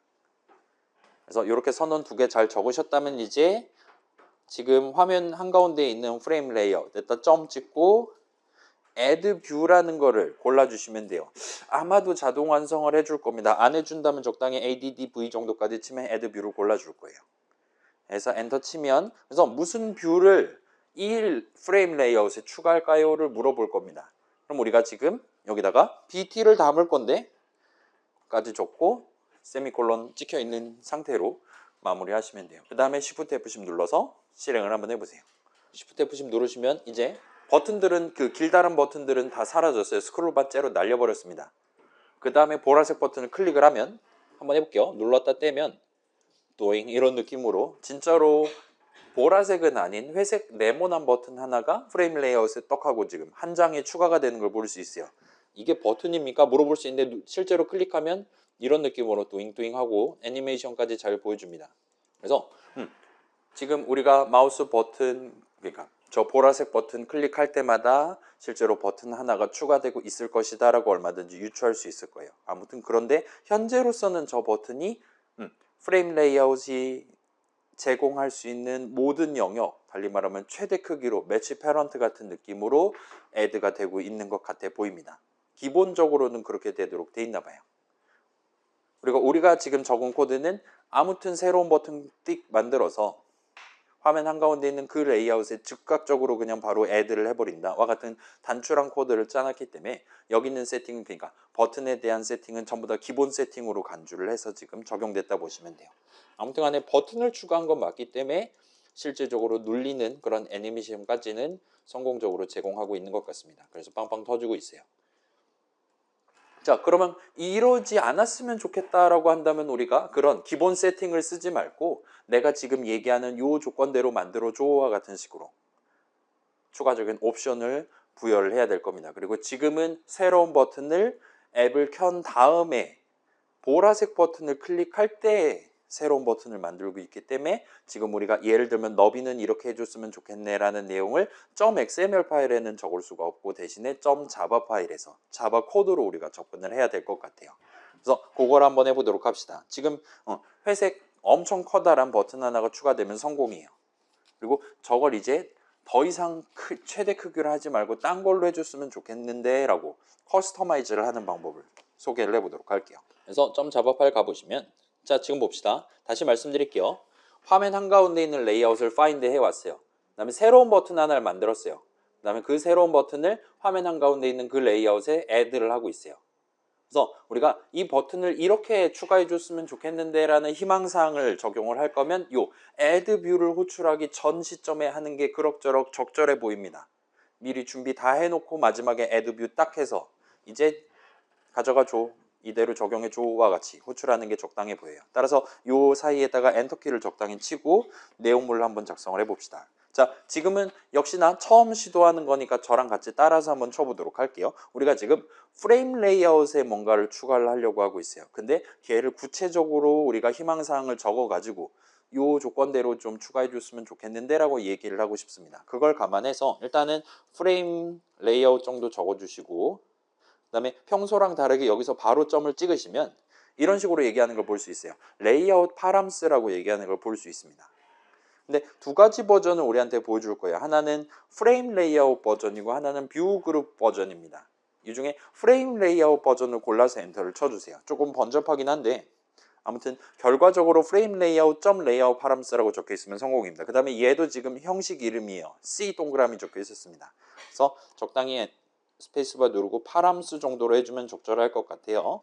그 다음에 잘은 모르겠지만 레이아웃 파람스도 새로운 형식이다 보니까 파람스에다가 뭔가를 우리가 담아놓고 쓰다는 그런 느낌이 되는데 우리가 지금 새로운 버튼을 추가하고 기에 대한 희망사항을 지금 정해서 추가를 하려는 거다 보니까 요 파람스가 뭔가 하는 것도 new 한 다음에 띄어쓰기해서 엔터 키를 쳐서 새로운 인스턴스를 만들고 거기다가 내용물을 한번 채워보도록 합시다. 자, 다시 보여드릴게요. 어찌어찌 자동 완성해서 프레임 레이아웃 점 레이아웃 파람스 형식 이름 적으시고 그다음에 띄어쓰기하고 새로운 로컬 변수 이름 적으시고 그 다음에 new 한 다음에 띄어쓰기 하면 알아서 여기선 잘 골라줄 거예요. 엔터 키 치시면 이런 느낌으로 마치 메소드 호출식 비슷한 느낌으로 해줄 겁니다. 그래서 우리한테 옵션을 많이 제공하고 있는 것 같은데 지금 우리가 알아먹기 편한 저 인트 값 2개 받는 버전을 해볼게요. 그래서 너비랑 높이를 우리가 여기서 지정할 수 있는 것 같아요. 그래서 자, 우리 지금 안드로이드 동네에서 인트 형식을 받는다라는 거는 우리가 0, 1, 2, 3, 4 이런 식으로 맘대로 할 수도 있겠지만 뭔가 특별한 의미를 갖는 인트 값을 우리가 지정하는 것도 평소에 자주 쓰이는 방법입니다. 그래서 우리 막 아이디 값 같은 거 막 400만 이러고 자빠져 있었잖아요. 그런 거 감안해서 여기서 그냥 컨트롤 스페이스를 한번 눌러보시면 여기서 우리가 적용할 수 있는 옵션들 중에 몇 가지를 소개를 해줄 거예요. 예를 들면 자, 요거 순서는 여러분이랑 저랑 다를 수 있어요. 그런데 레이아웃 파람스 점 웹 컨텐트가 있는 걸 보실 수가 있고 그다음에 매치 패런트가 있는 걸 보실 수가 있습니다. 다른 옵션도 있기는 한데 뭐 하나는 뭐 가로줄을 그어 놓질 않나 뭐 모르는 내용 투성이인 것 같아요. 그래서 매치 패런트랑 웹 컨텐트 둘 중에 하나를 하고 싶다 하면 얘네 둘 중에 하나를 고르면 되는 것 같습니다. 그래서 지금은 일단 최소 크기로 한번 가보도록 합시다. 요 웹 컨텐트라 적혀 있는 친구를 고르고 엔터를 쳐주세요. 그러면 제가 지금 적어야 되는 적절한 수식을 적어줄 겁니다. 코드를 쳐줄 거예요. 그래서 지금 처음 지정한 거는 너비에 대해서 지정한 거예요. 그 다음에 컴마하고 다시 컨트롤 스페이스하고 웹 컨텐트 엔터 치시면 이제 높이에 대해서도 지정하는 셈이 됩니다. 그래서 세미콜론 찍어서 선언을 완성을 해주세요. 자, 여러분 이거 잘 안 보이니까 제가 어디 보자 엔터를 조금 쳐줄게요. 저는 지금 이런 느낌으로 적은 셈입니다. 그래서 파람스 해갖고 새로운 인스턴스를 만들었는데 너비는 최소로 해주시고요. 높이는 최소로 해줬으면 좋겠네요. 와 같이 우리 희망사항을 파람스에다 담아놓은 채로 지금 스타트 하자는 거예요. 그 다음에 add view를 아래에서 하잖아요. 여기서 지금은 bt만 집어넣고 기본값으로 해주세요. 와 같이 호출식을 적어놨어요. 요 bt 뒤에다가 컴마를 찍고 파람스를 동봉해서 호출을 할 수가 있습니다. 이 버튼을 추가하되 여기 적혀있는 내용에 입각해서 위치랑 크기를 지정해 주세요. 와 같이 세팅하는 셈이에요. 여기까지 바꾸셨으면 Shift F10 눌러서 보라색 버튼 눌러보시고 적당히 용인할 만한 작은 회색 버튼이 추가되는 걸 한번 확인을 해보세요. 자, 저도 한번 해볼게요. 아이고. 그래서 이번에는 클릭하면 눌렀다 떼면 이런 느낌으로 위에 있는 버튼이랑 비슷한 크기의 하지만 회색 네모난 버튼이 추가되면 성공입니다. 그래서 이 친구는 역시나 버튼이기 때문에 눌러볼 수 있어요. 그래서 지금은 최소 크기를 갖도록 했어요. 나중에 여러분이 원한다면 80dp, 80dp로 하고 싶다. 그러면 방금 전 그 new 파람스 어쩌고 괄호 안에다가 80,80 하면 됩니다. 최대 크기 하고 싶다. 그러면 아예 지정 안 하거나 매치 패런트로 지정해주면 될 것 같아요. 아무튼 그런 느낌이라 볼 수 있을 것 같습니다. 자, 그러면 여기서 퀴즈를 한번 내볼게요. 자, 예를 들어서 지금 보면 요 새로운 버튼은 그래요. 위치는 지금 좌상단 기준으로 하고 있는 것 같아요. 프레임 레이아웃이 차지한 영역의 가장 왼쪽 가장 위에 새로운 버튼을 추가하고 있는 것 같습니다. 그 다음에 요 버튼은 지금 본인 영역 한가운데 그 어떤 글자들도 보여주지 않고 있어요. 달리 말하면 텍스트 어트리뷰트는 0글자짜리로 지금 간주되고 있는 것 같습니다. 근데 여러분이 예를 들어 새로운 보라색 버튼을 추가하되 걔 한가운데 내가 원하는 글자를 보여주고 싶다라면 그때는 어떻게 접근하면 되는지를 한번 생각해 봅시다. 우리 .java 파일 한번 볼게요. .java 파일 상으로 지금 이렇게 적혀 있는데 add 뷰를 하면 그때부터 이제 이 버튼이 보이기 시작할 거예요. 근데 그 버튼 보여줄 때 버튼 한가운데 안녕하세요 느낌표 같은 거를 적어갖고 보여주고 싶다 하면 어떻게 하면 될까요? 는 우리가 이전에 배운 그대로 진행하면 됩니다. 우리가 지금 새로운 버튼 하나 BT에 담겨 있단 말이에요. 걔의 BT 한 다음에 점 찍고 걔의 텍스트 어트리뷰트를 지정한 다와 같이 버튼에 대해서 어트리뷰트 충분하게 세팅해두고 마지막에 add 뷰를 호출하도록 하면 될 겁니다. 그래서 얘 Shift F10 누르면 자 요거는 안 해보셔도 돼요. 조금 이따 지울 겁니다. 번잡하니까 하시면 안녕하세요 느낌표라고 나오는 걸 볼 수 있어요. 오케이? 그러면 자 이번엔 두 번째예요. 자 지금 이 친구의 크기를 지정하는 건 알겠어요. 근데 이 친구의 위치를 지정하려면 어떻게 해야 되나를 한번 생각해 봅시다. 일단 결론부터 말씀드리면 프레임 레이아웃은 내가 지금 새로운 뷰를 추가한다라면 무조건 좌상단 기준으로 배치를 하려고 노력을 하는 친구예요.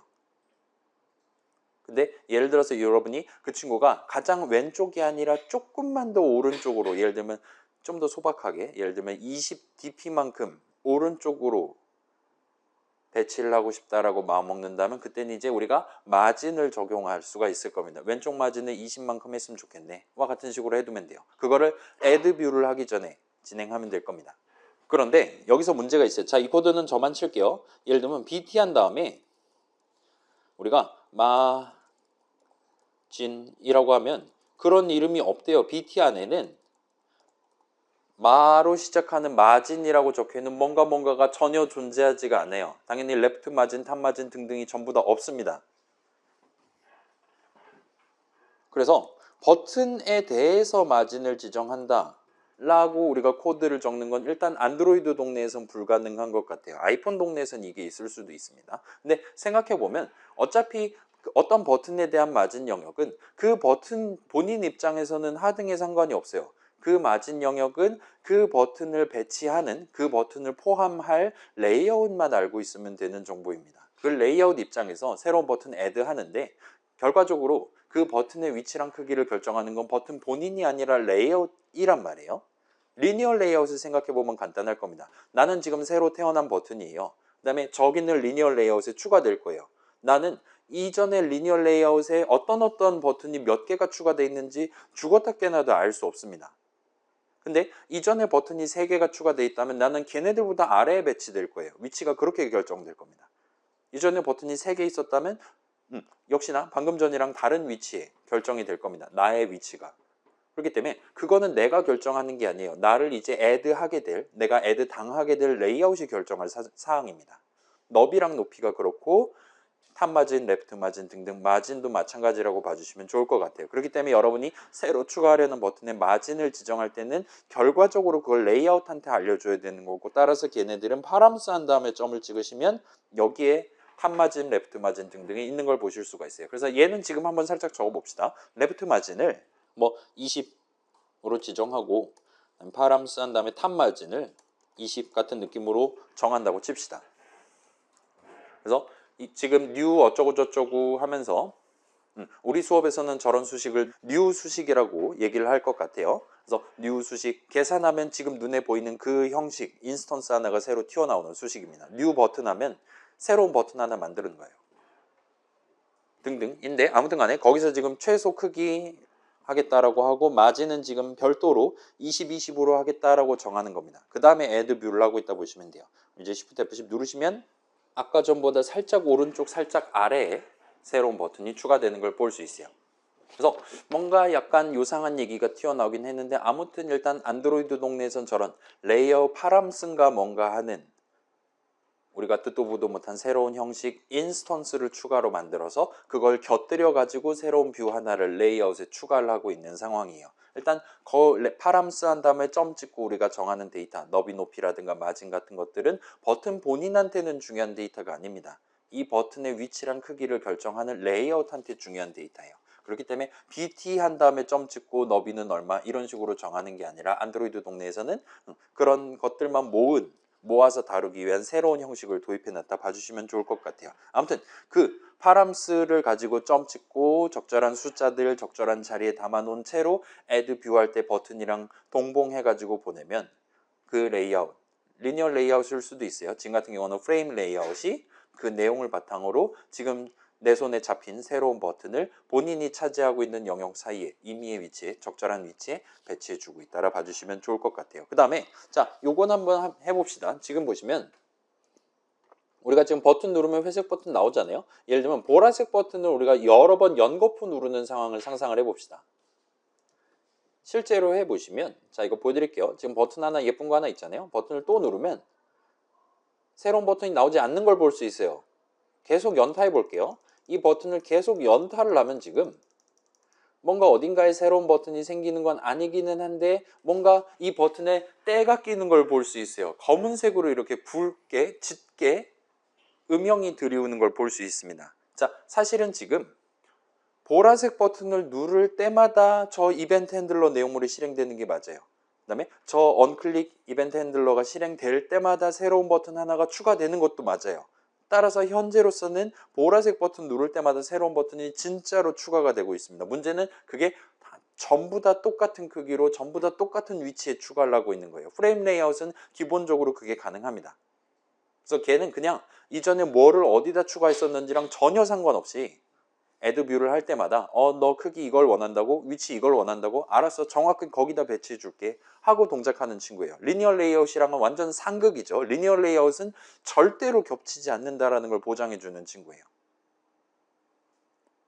우리가 따로 마진 같은 거 지정 안 해도 지가 알아서 가장 마지막 추가한 친구보다 살짝 아래 또는 살짝 오른쪽 같은 느낌으로 리니어하게 각각의 뷰들이 애드 되도록 보장하는 친구입니다. 프레임 레이아웃은 그 반대예요. 그 어떤 뷰를 언제 추가를 하든 이전에 어떤 뷰가 추가돼 있었든 어디에 어떤 식으로 배치돼 있었는지랑 전혀 상관없이 오로지 걔가 원하는 위치에 원하는 크기로 배치해 주는 친구예요. 근데 우리는 지금 모든 버튼들이 다 동일한 소망을 가지고 동일한 파람스를 가지고 지금 애드 당하고 있단 말이에요. 그렇기 때문에 동등한 위치에 새로운 버튼이 연거푸 추가가 되고 있고 우리 현재 안드로이드 기본 테마상으로는 그 버튼 주변에 반투명하게 그림자를 드리우도록 현재 설계가 돼 있었던 겁니다. 그래서 이건 저만 다시 보여드릴게요. 이 앱 다시 켜면 처음에 흰 바탕이잖아요. 한번 누르면 이렇게 회색으로 버튼 영역을 보여주고 그 주변에 그림자를 살짝 원래는 좀 더 밝은 색상 같은 느낌이 될 것 같은데 이렇게 그라데이션을 이렇게 제공을 해줘요. 그 다음에 얘를 연거푸 클릭하면 그 그라데이션 영역, 반투명한 영역이 중첩이 되다 보니까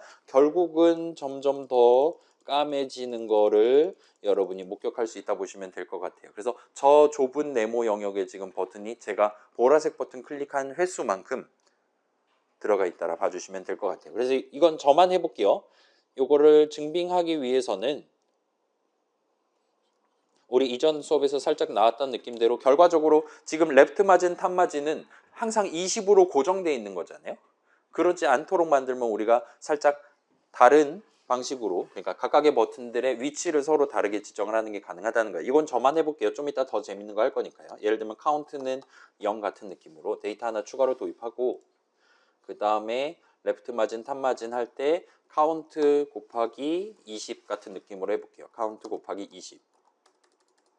그 다음에 add 뷰 한 직후에 이제 카운트는 카운트 더하기 1. 그래서 맨 처음에 추가할 때는 0 곱하기 20이니까 마진 0 될 거예요. 그 다음에 방금 전에 버튼 하나 추가했으니까 카운트 값을 1 증가시킬 겁니다. 그래서 다음번에는 마진이 20, 20이 될 거고 40, 40, 60, 60이 될 거예요.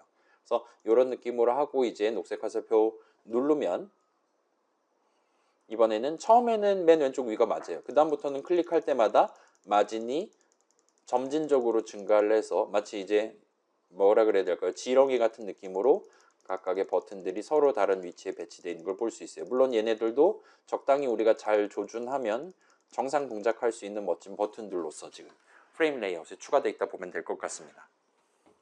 아무튼 이걸 쓰면 리니어 레이아웃이 제공하는 기능을 굳이 프레임 레이아웃을 써서 우리가 접근을 해보는 것도 가능하겠죠. 그래서 이번에는 지금 얘는 아무튼 간에 되게 규칙적으로 각각의 버튼들을 배치하는 거잖아요. 그러지 말고 이제 조금 우리가 예측할 수 없는 그러니까 저 프레임 레이아웃이 차지하는 영역 안에서 임의의 위치에 새로운 버튼을 추가하는 상황을 한번 연출을 해보고자 하고 있어요. 그래서 여러분 파이썬 수업 시간에 배웠던 그 주사위 굴리는 기능을 자바 동네에서는 어떻게 써먹을 수 있나를 간단히 소개해서 그걸 한번 적용해 보도록 하겠습니다. 그래서 그 당시에 뭐 했습니까? 임포트 랜덤하고 엔터키를 쳤잖아요. 그다음에 random.wendInt 같은 거 써본 기억이 있을 겁니다. 자바 동네에서 주사위 굴리려면 어떻게 하는지를 지금부터 소개해 볼게요. 그래서 일단 롤백을 해볼게요. 여러분 코드는 현재 이런 거 없고, 그다음에 레프트 마진, 탑 마진 20으로 잡혀 있을 거고, 이 밑에 코드 없는 상태로 여기서 이제 스타트를 해볼게요. 자, 여기에 파이썬이라면 맨 위에 임포트 랜덤하고 엔터를 치는 식으로 스타트를 했을 거예요. 자바 동네에서는 그 주사위라는 거를 일단 먼저 만들어 놓고 걔를 나중에 점 찍어 가면서 쓰는 식으로 합니다. 그래서 비슷한데 조금 달라요. 그래서 주사위를 일단 만드는 코드를 먼저 한번 적어 볼게요. 자, 여러분 요 점 자바 파일 스크롤을 충분히 올려서 메인 액티비티라는 거에 대한 정의 중괄호 안쪽에, 근데 uncreate 메서드 정의 그 덩어리보다 위에다가 커서를 갖다 대보세요. 그래서 들여쓰기는 여전히 1단입니다. 여기다가 우리가 새로운 주사위 하나를 만들어 갖고 담아놓고 스타트를 하고 싶은 거예요. 그래서 그 소망을 담아서 요 1단 들여쓰기 되어 있는 요 부분에다가 대문자 R로 시작하는 랜덤 정도를 고르고 엔터를 쳐주세요. 그래서 다양한 랜덤 기능이 있는데 일단 java.util이라고 적혀있는 랜덤을 골라주시면 좋을 것 같습니다. 얘가 순정 자바용 랜덤이에요. 그다음에 이름은 적당히 rand 정도로 해주시면 좋을 것 같고, 그다음에 는 한 다음에 우리가 지금 선언을 적는 거예요. 이 rand라는 이름에다가 필드에다가 새로운 주사위 하나 즉석에서 만들어서 담아놓고 스타트 하겠다. 그러니까 여기다 또 new 수식을 적으면 됩니다. new하고 띄고 엔터 치면 새로운 주사위 만드는 방법을 소개를 할 거예요. 그래서 인수를 안 받는 버전이랑 롱 형식 하나를 받는 버전이 존재한답니다. 그래서 그냥 안 받는 버전을 쓰겠어 하고 뒤에다 세미콜론 찍어주시면 준비가 모두 끝나요. 자, 요렇게 하면 이제 언제 우리가 Shift F10 눌렀냐, 언제 앱을 켰냐에 따라 시간에 따라 서로 다른 값이 튀어나오도록 적절한 주사위를 만들어줍니다. 그래서 요 선언 잘 적어주시고, 여기선 지금 오류가 안 나요. 정상이에요. 그 다음에 스크롤 내려서 이제 우리가 하고 싶은 거는 요 레프트 마진, 탑 마진을 항상 똑같은 20을 제공하는 게 아니라 주사위를 굴린 결과에 따라서 서로 다른 값을 적용을 하고 싶은 거예요. 그러기 위해서 일단 이 친구의 너비랑 높이를 지금 좀 애매하게 좌우로 기니까 파람스에다가 적당히 150 정도로 맞춰줍시다. 너비랑 높이를 150, 150이 되도록 맞춰주세요. 그럼 이제 정사각형 회색 네모를 추가하려는 셈이 됩니다. 그 다음에 레프트 마진, 탑 마진, 이제 무조건 20으로 지정한다가 아니라 여기서 주사위 굴린 결과를 가지고 임의의 값을 적용한다와 같이 적어보도록 할게요. 그래서 적당히 아까 적었던 그 이름 rand 적어주시고 점 찍으시면 nextint라는 메소드가 있을 겁니다. 이 친구를 골라주세요. 그 다음에 이 괄호 안에다가 이제 파이썬 동네 같은 경우는 randint 뭐 1,3 하면 1 이상 3 이하의 임의의 int 형식 값을 얻는 게 가능했을 거예요. 그래서 1,3 하면 1 또는 2 또는 3이 나왔습니다. 자바 동네에서는 일단은 최소는 0부터 스타트를 해요. 그래서 최대 얼마까지 할 거냐를 여러분이 이 괄호 안에다가 적어두는 게 가능해요. 그래서 여기서 일단 600을 한번 적어봅시다. 그렇게 하면 결과적으로 얘는 0 이상 600 미만의 임의의 수가 나와요. 599까지 가능한 상황입니다. 그래서 경우의 수로 따지면 600까지 경우의 수가 생기는 거예요. 그래서 0 이상 600 미만의 임의의 수를 레프트 마진으로 삼겠어. 얘 복사 붙여넣기 해서 탑 마진에 대해서도 동등한 느낌으로 적용을 해보도록 합시다.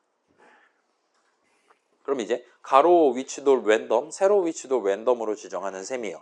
그래서 여기까지 해보시고 Shift F10 눌러서 실행해 보세요. 그 다음에 보라색 버튼을 한번 연타를 해보세요. 우리가 지금 옆반보다 반주 정도 지금 밀려 있단 말이죠. 옆반은 지금 월요일에 이거를 끝냈어요. 그 다음에 오늘 최종 목표를 집에서 하기로 하고 화요일 2시간, 그쪽은 2시간 2시간이거든요. 화요일에 원래 6주차 내용을 다뤘습니다. 어느 정도 다룬 채로 넘어갔어요. 근데 우리 반은 지금 오늘 축제 특집이기도 하니까 일단 요 설명하는 부분만 하고 다음 주에 최종 목표를, 그러니까 4주차 최종 목표를 여기서 같이 진행을 하는 게 차라리 나을 것 같아요. 그래서 시간 조금 투자해서 같이 한번 해보고 6주차 내용 앞부분 하고를 다음 주 7주차 때 하는 식으로 하는 게 아마 적절하지 않을까 싶습니다. 일단 그렇게 해둬야 아마 좀 더 수월하게 8주차까지 해서 분량을 땡겨볼 수 있지 않을까 싶어요. 아무튼 그렇게 여유롭게 할 생각이니까 오늘 일단 적절한 타이밍에 퇴근할 수 있을 것 같습니다. 그래서 저도 한번 해볼게요. 자, 이제는 항상 똑같은 20,20에서 스타트하는 게 아니라 눌렀다 떼면, 자, 이거 주사위 굴리는 거니까 당연히 여러분이랑 다르게 뜰 수도 있어요. 하면 이젠 진짜로 임의의 위치에 네모들이 150 곱하기 150 크기는 똑같은 위치만 다른 네모들이 배치되는 걸 볼 수 있어요. 애드가 되는 걸 볼 수 있습니다. 그래서 자, 지금 레프트 마진을 지정한다라는 건 말 그대로 확대해서 보여드릴게요. 지금 만약에 레프트 마진이 0이다라면 화면 완전 왼쪽에 딱 붙어 있을 거예요. 탑 마진이 0이다라면 이 프레임 레이아웃이 차지하는 영역 바로 아래, 바로 그 맨 윗면에 딱 붙어 있을 거예요. 그래서 얘네들 전부 다 누를 수 있는 친구들이고 각각 레프트 마진 얼마, 탑 마진 얼마가 서로 다르게 돼 있다 보시면 될 것 같습니다. 그래서 얘는 지금 둘 다 엄청 큰 게 되는 거고요. 그래서 열심히 연탈하시면 프레임 레이아웃이 차지하는 영역 중에 일부분에 해당하는 영역들을 가득가득 채우고 있는 것 같아요. 그래서 이걸 토대로 본다면 아마 가로로 0, 그러니까 레프트 마진이 0이면 요 정도고 600이면 한 요 정도가 될 겁니다. 지금 사실은 제 가짜 핸드폰은 가로로 720픽셀짜리예요. 그리고 우리가 레프트 마진이 599가 잡혀 있다고 칩시다. 그 다음에 네모 자체의 너비가 지금 150이에요. 만약 그렇다면 왼쪽에서부터 599만큼 떨어진 위치부터 오른쪽으로 150만큼이기 때문에 얘는 오른쪽으로 뚫고 나가게 됩니다. 600 더하기 150 하면 750이 되는 거니까요. 살짝 오른쪽으로 뚫고 나가는 버튼들이 등장을 하면 정상이에요. 그래서 그런 버튼들이 여기저기 숨어 있다 봐주시면 될 것 같고, 반대로 위아래로는 지금 1280이란 말이에요. 1280입니다. 그래서 프레임 레이아웃 크기는 뭐 대충 잡아서 한 뭐 700픽셀은 넘어갈 것 같아요. 그래서 탑 마진이 0이면 요 정도, 그다음에 탑 마진이 600이면 요 정도까지. 그래서 여기가 지금 600픽셀 정도고 그 아래로 150픽셀만큼 새로운 네모가 지금 차지하고 있다라고 볼 수가 있을 거예요. 그래서 여기보다 아래에는 새로운 네모가 배치되지 않습니다. 프레임 레이아웃 영역임에도 불구하고요. 오른쪽으로는 프레임 레이아웃 영역을 뚫고 지금 몇몇 네모들이 걸쳐 있다라고 말할 수 있어요. 이게 싫다라는 상황을 한번 생각해 봅시다. 우리가 지금 그냥 다짜고짜 600 범위 안에 임의의 숫자를 뽑아가지고 지금 왼쪽 윗 마진으로 삼고 있어요. 근데 그러지 않고 현재 우리의 목표가 보라색 버튼을 클릭할 때마다 프레임 레이아웃이 정확히 화면상에서 차지하고 있는 그 영역 안에 임의의 위치에 잘리지 않고 추가되는 걸 희망한다라는 상황을 생각해 봅시다. 그러기 위해서 우리는 데이터가 추가로 필요해요. 지금처럼 600으로 그냥 때려 넣는 게 아니라, 그래서 지금 우리가 이 친구 새로운 버튼에 대해서 부여할 수 있는 레프트 마진의 최소값이 얼마고 최대값이 얼마냐를 알아야 되는 거예요. 일단 최소값은 0으로 하면 왼쪽에 딱 달라붙으니까 그건 정상입니다. 최대값을 어디까지 할 거냐를 알고 싶으면 여러분은 지금 그래서 프레임 레이아웃이 너비 높이가 얼마로 잡혀 있는 데를 알아야 돼요. 일단 프레임 레이아웃의 너비 높이는 걔가 포함되어 있는 컨스트레인트 레이아웃이 이미 결정을 해놨습니다. 그래서 일단은 현재로선 고정돼 있어요. 그리고 우리는 그런 데이터를 얻기 위해 어떻게 해야 되냐를 이제 역으로 접근을 해볼 수가 있습니다. 자, 그래서 살짝 코드로 돌아와 봅시다. 우리의 목표는 주사위를 좀 더 세밀하게 굴리는 거예요. 지금은 무조건 600만큼 상한선을 잡고 진행하고 있습니다. 일단 최소값이 0인 건 현재 정상이에요. 근데 최대값이 문제인 거예요. 레프트 마진 할 때 600은 너무 큽니다. 탑 마진 할 때 600은 너무 작아요. 우리 기본 그 마이폰 기준으로는 그래요. 그래서 여러분이 지금 하고 싶은 건 프레임 레이아웃이 우리한테 제공할 수 있는 가용한 영역들 중에서 그 영역 범위 안에서 주사위를 굴리고 싶은 거예요. 따라서 여기다가 일단 그 데이터가 튀어나올 만한 이름인 레이아웃을 적고 점을 찍을 수가 있습니다. 점을 찍고 조금 기다리면 이제 G하고 소문자 G하고 대문자 M 정도 적으시면 get measured 어쩌고 저쩌고가 나오는 걸 볼 수 있어요. 자, measure라는 단어가 등장했는데 measure가 무슨 뜻입니까? 이제 달달한 무게를 계량한다 그런 뜻이잖아요. 그래서 이 친구가 add가 이미 된 상태라면 지금 같은 경우는 constraint layout의 add가 됐죠. 이미 끝났습니다. .xml 파일 처리하면서. 그렇기 때문에 그 계량 과정에서 결과적으로 판정받은 화면상에 어디에 어떻게 위치해 있냐에 해당하는 정보를 가져오고 싶을 때 measured 어쩌고를 적으면 돼요. 그래서 get measured, 지금 같은 경우는 left margin이니까 get measured width를 가져올 수 있어요. 그러면 프레임 레이아웃 자체의 실질적인 현실적인 가로 길이가 얼마냐를 물어볼 수 있어요. 그리고 여기서 이제 우리가 뺄 셈에서 150을 빼면 됩니다. 왜냐? 우리는 지금 왼쪽 마진을 정하는 거고 버튼 자체의 크기를 무시하면 안 되니까요. 그래서 150만큼을 빼야 맥시멈 값이 나왔을 때, 크리티컬이 떴을 때 그 버튼이 화면 오른쪽 기준으로 150만큼 떨어져서 왼쪽 면이 위치하도록, 그래서 결과적으로는 화면 오른쪽에 딱 달라붙어 있도록 만드는 게 가능합니다. 그래서 얘를 참조해서 탑마진 같은 경우는 layout.get measured height를 쓰면 되겠죠. 그 다음에 지금 높이는 똑같이 150으로 맞춰놨습니다. 그래서 여기까지 하고 Shift F10 눌러서 다시 한번 실행해 보세요. 그러면 일단은 오늘 하려고 하는 내용은 끝이 납니다. 자, 이제는 뭔가 확실히 좀 더 넓은 영역, 특히나 위아래로는 충분히 넓은 영역, 그 다음에 좌우로도 충분히 끝까지 가고 있는 것 같고, 아무리 크리티컬이 떠도 오른쪽에 딱 달라붙고 아래에 딱 달라붙는 것 같다라고 여러분이 충분히 느낄 수 있을 거예요. 그래서 이런 느낌으로 여러분이 원한다면 역으로 지금 이미 추가되어 있는 뷰들에 대해서 걔를 포함하고 있는 레이아웃이 판정을 내려준 걔의 실질적인 너비랑 높이가 얼마냐를 역으로 가져와서 그 데이터를 가져와서 활용하는 게 얼마든지 가능합니다. 그래서 그런 상황도 얼마든지 가능하고, 예를 들면 이전에 추가했던 버튼이랑 똑같은 크기로 또 한 번 추가하고 싶다 한다면 이런 느낌으로 쓸 수도 있다 보시면 될 것 같아요. 아무튼 그렇고, 그 다음에 여기서 우리가 굳이 하지는 않았지만 여러분이 나중에 레프트 마진, 탑 마진 값을 바꾸면 프레임 레이아웃 상에서의 걔의 버튼의 위치를 이동을 시킨다든가 하는 것도 일단은 가능은 해요. 근데 오늘은 일단 걔는 그러려니 해두고 넘어가도록 합시다. 이 파람스는 기본적으로는 맨 처음에 추가할 때 어떤 식으로 추가할 거냐, 일종의 뭐라 그래야 될까요? 견적서 내지는 뭐 그런 거 있잖아요. 맨 처음에 제출하는 문서 같은 느낌으로 생각해 주시면 좋을 것 같아요. 그래서 위치랑 크기를 지정할 수가 있습니다. 그래서 여기까지 하면 프레임 레이아웃에 대한 설명을 마지막으로 하고 정리하고 최종 목표 다음 주에 하는 걸로 하고 집에 갈 수 있을 것 같아요. 그래서 프레임 레이아웃 지금 보듯이 각각의 뷰들 애드를 할 때마다 우리가 수동으로 걔의 위치랑 크기를 지정할 수가 있어요. 레이아웃 본인은 이 파람스에 적혀있는 내용을 무조건적으로 반영해 주려고 노력합니다. 리니어 레이아웃은 절대로 그러지 않아요. 내가 탑마진 0으로 해줬으면 좋겠어요가 리니어 레이아웃 최상단에 있었으면 좋겠어요를 의미하는 게 절대 아니라는 거예요. 걔의 실질적인 위치는 이전에 다른 어떤 뷰를 어떤 순서로 애드를 했냐에 따라 결정됩니다. 그게 반영이 돼요. 프레임 레이아웃은 그런 걸 전혀 고려하지 않아요. 이전에 어떤 버튼이 어디 있었는지랑 지금 보세요. 모든 버튼들은 전부 다 독립적으로 주사위로 굴려가면서 본인만의 위치를 찾고 있습니다. 크기는 지금 똑같긴 하지만요. 다른 뷰들이 그 자리에 있냐 없냐 전혀 고려 안 해요. 그렇다 보니까 지금 몇 번만 눌러도 버튼들이 서로 겹치는 걸 볼 수가 있습니다. 맨 처음에는 그 마진조차 똑같았어요. 똑같은 위치에 똑같은 버튼을 여러 개를 연거푸 배치하는 것도 프레임 레이아웃에서는 자연스럽게 가능합니다. 레이아웃이 그걸 자동으로 감지를 해서 넌 좀 옆으로 비켜야겠네, 그런 걸 절대 안 해준다는 거예요. 그래서 기본적으로는 이 친구는 프레임 레이아웃 친구는 우리가 그냥 한번 애드해 봤더니 새로 추가되는 뷰를 본인이 차지하고 있는 영역 전체를 다 차지하게끔 최대 크기를 갖게끔 그렇게 추가하려는 것 같아요. 그렇다 보니까 액자 같은 느낌이죠. 액자의 그림 보통 하나만 걸어두잖아요.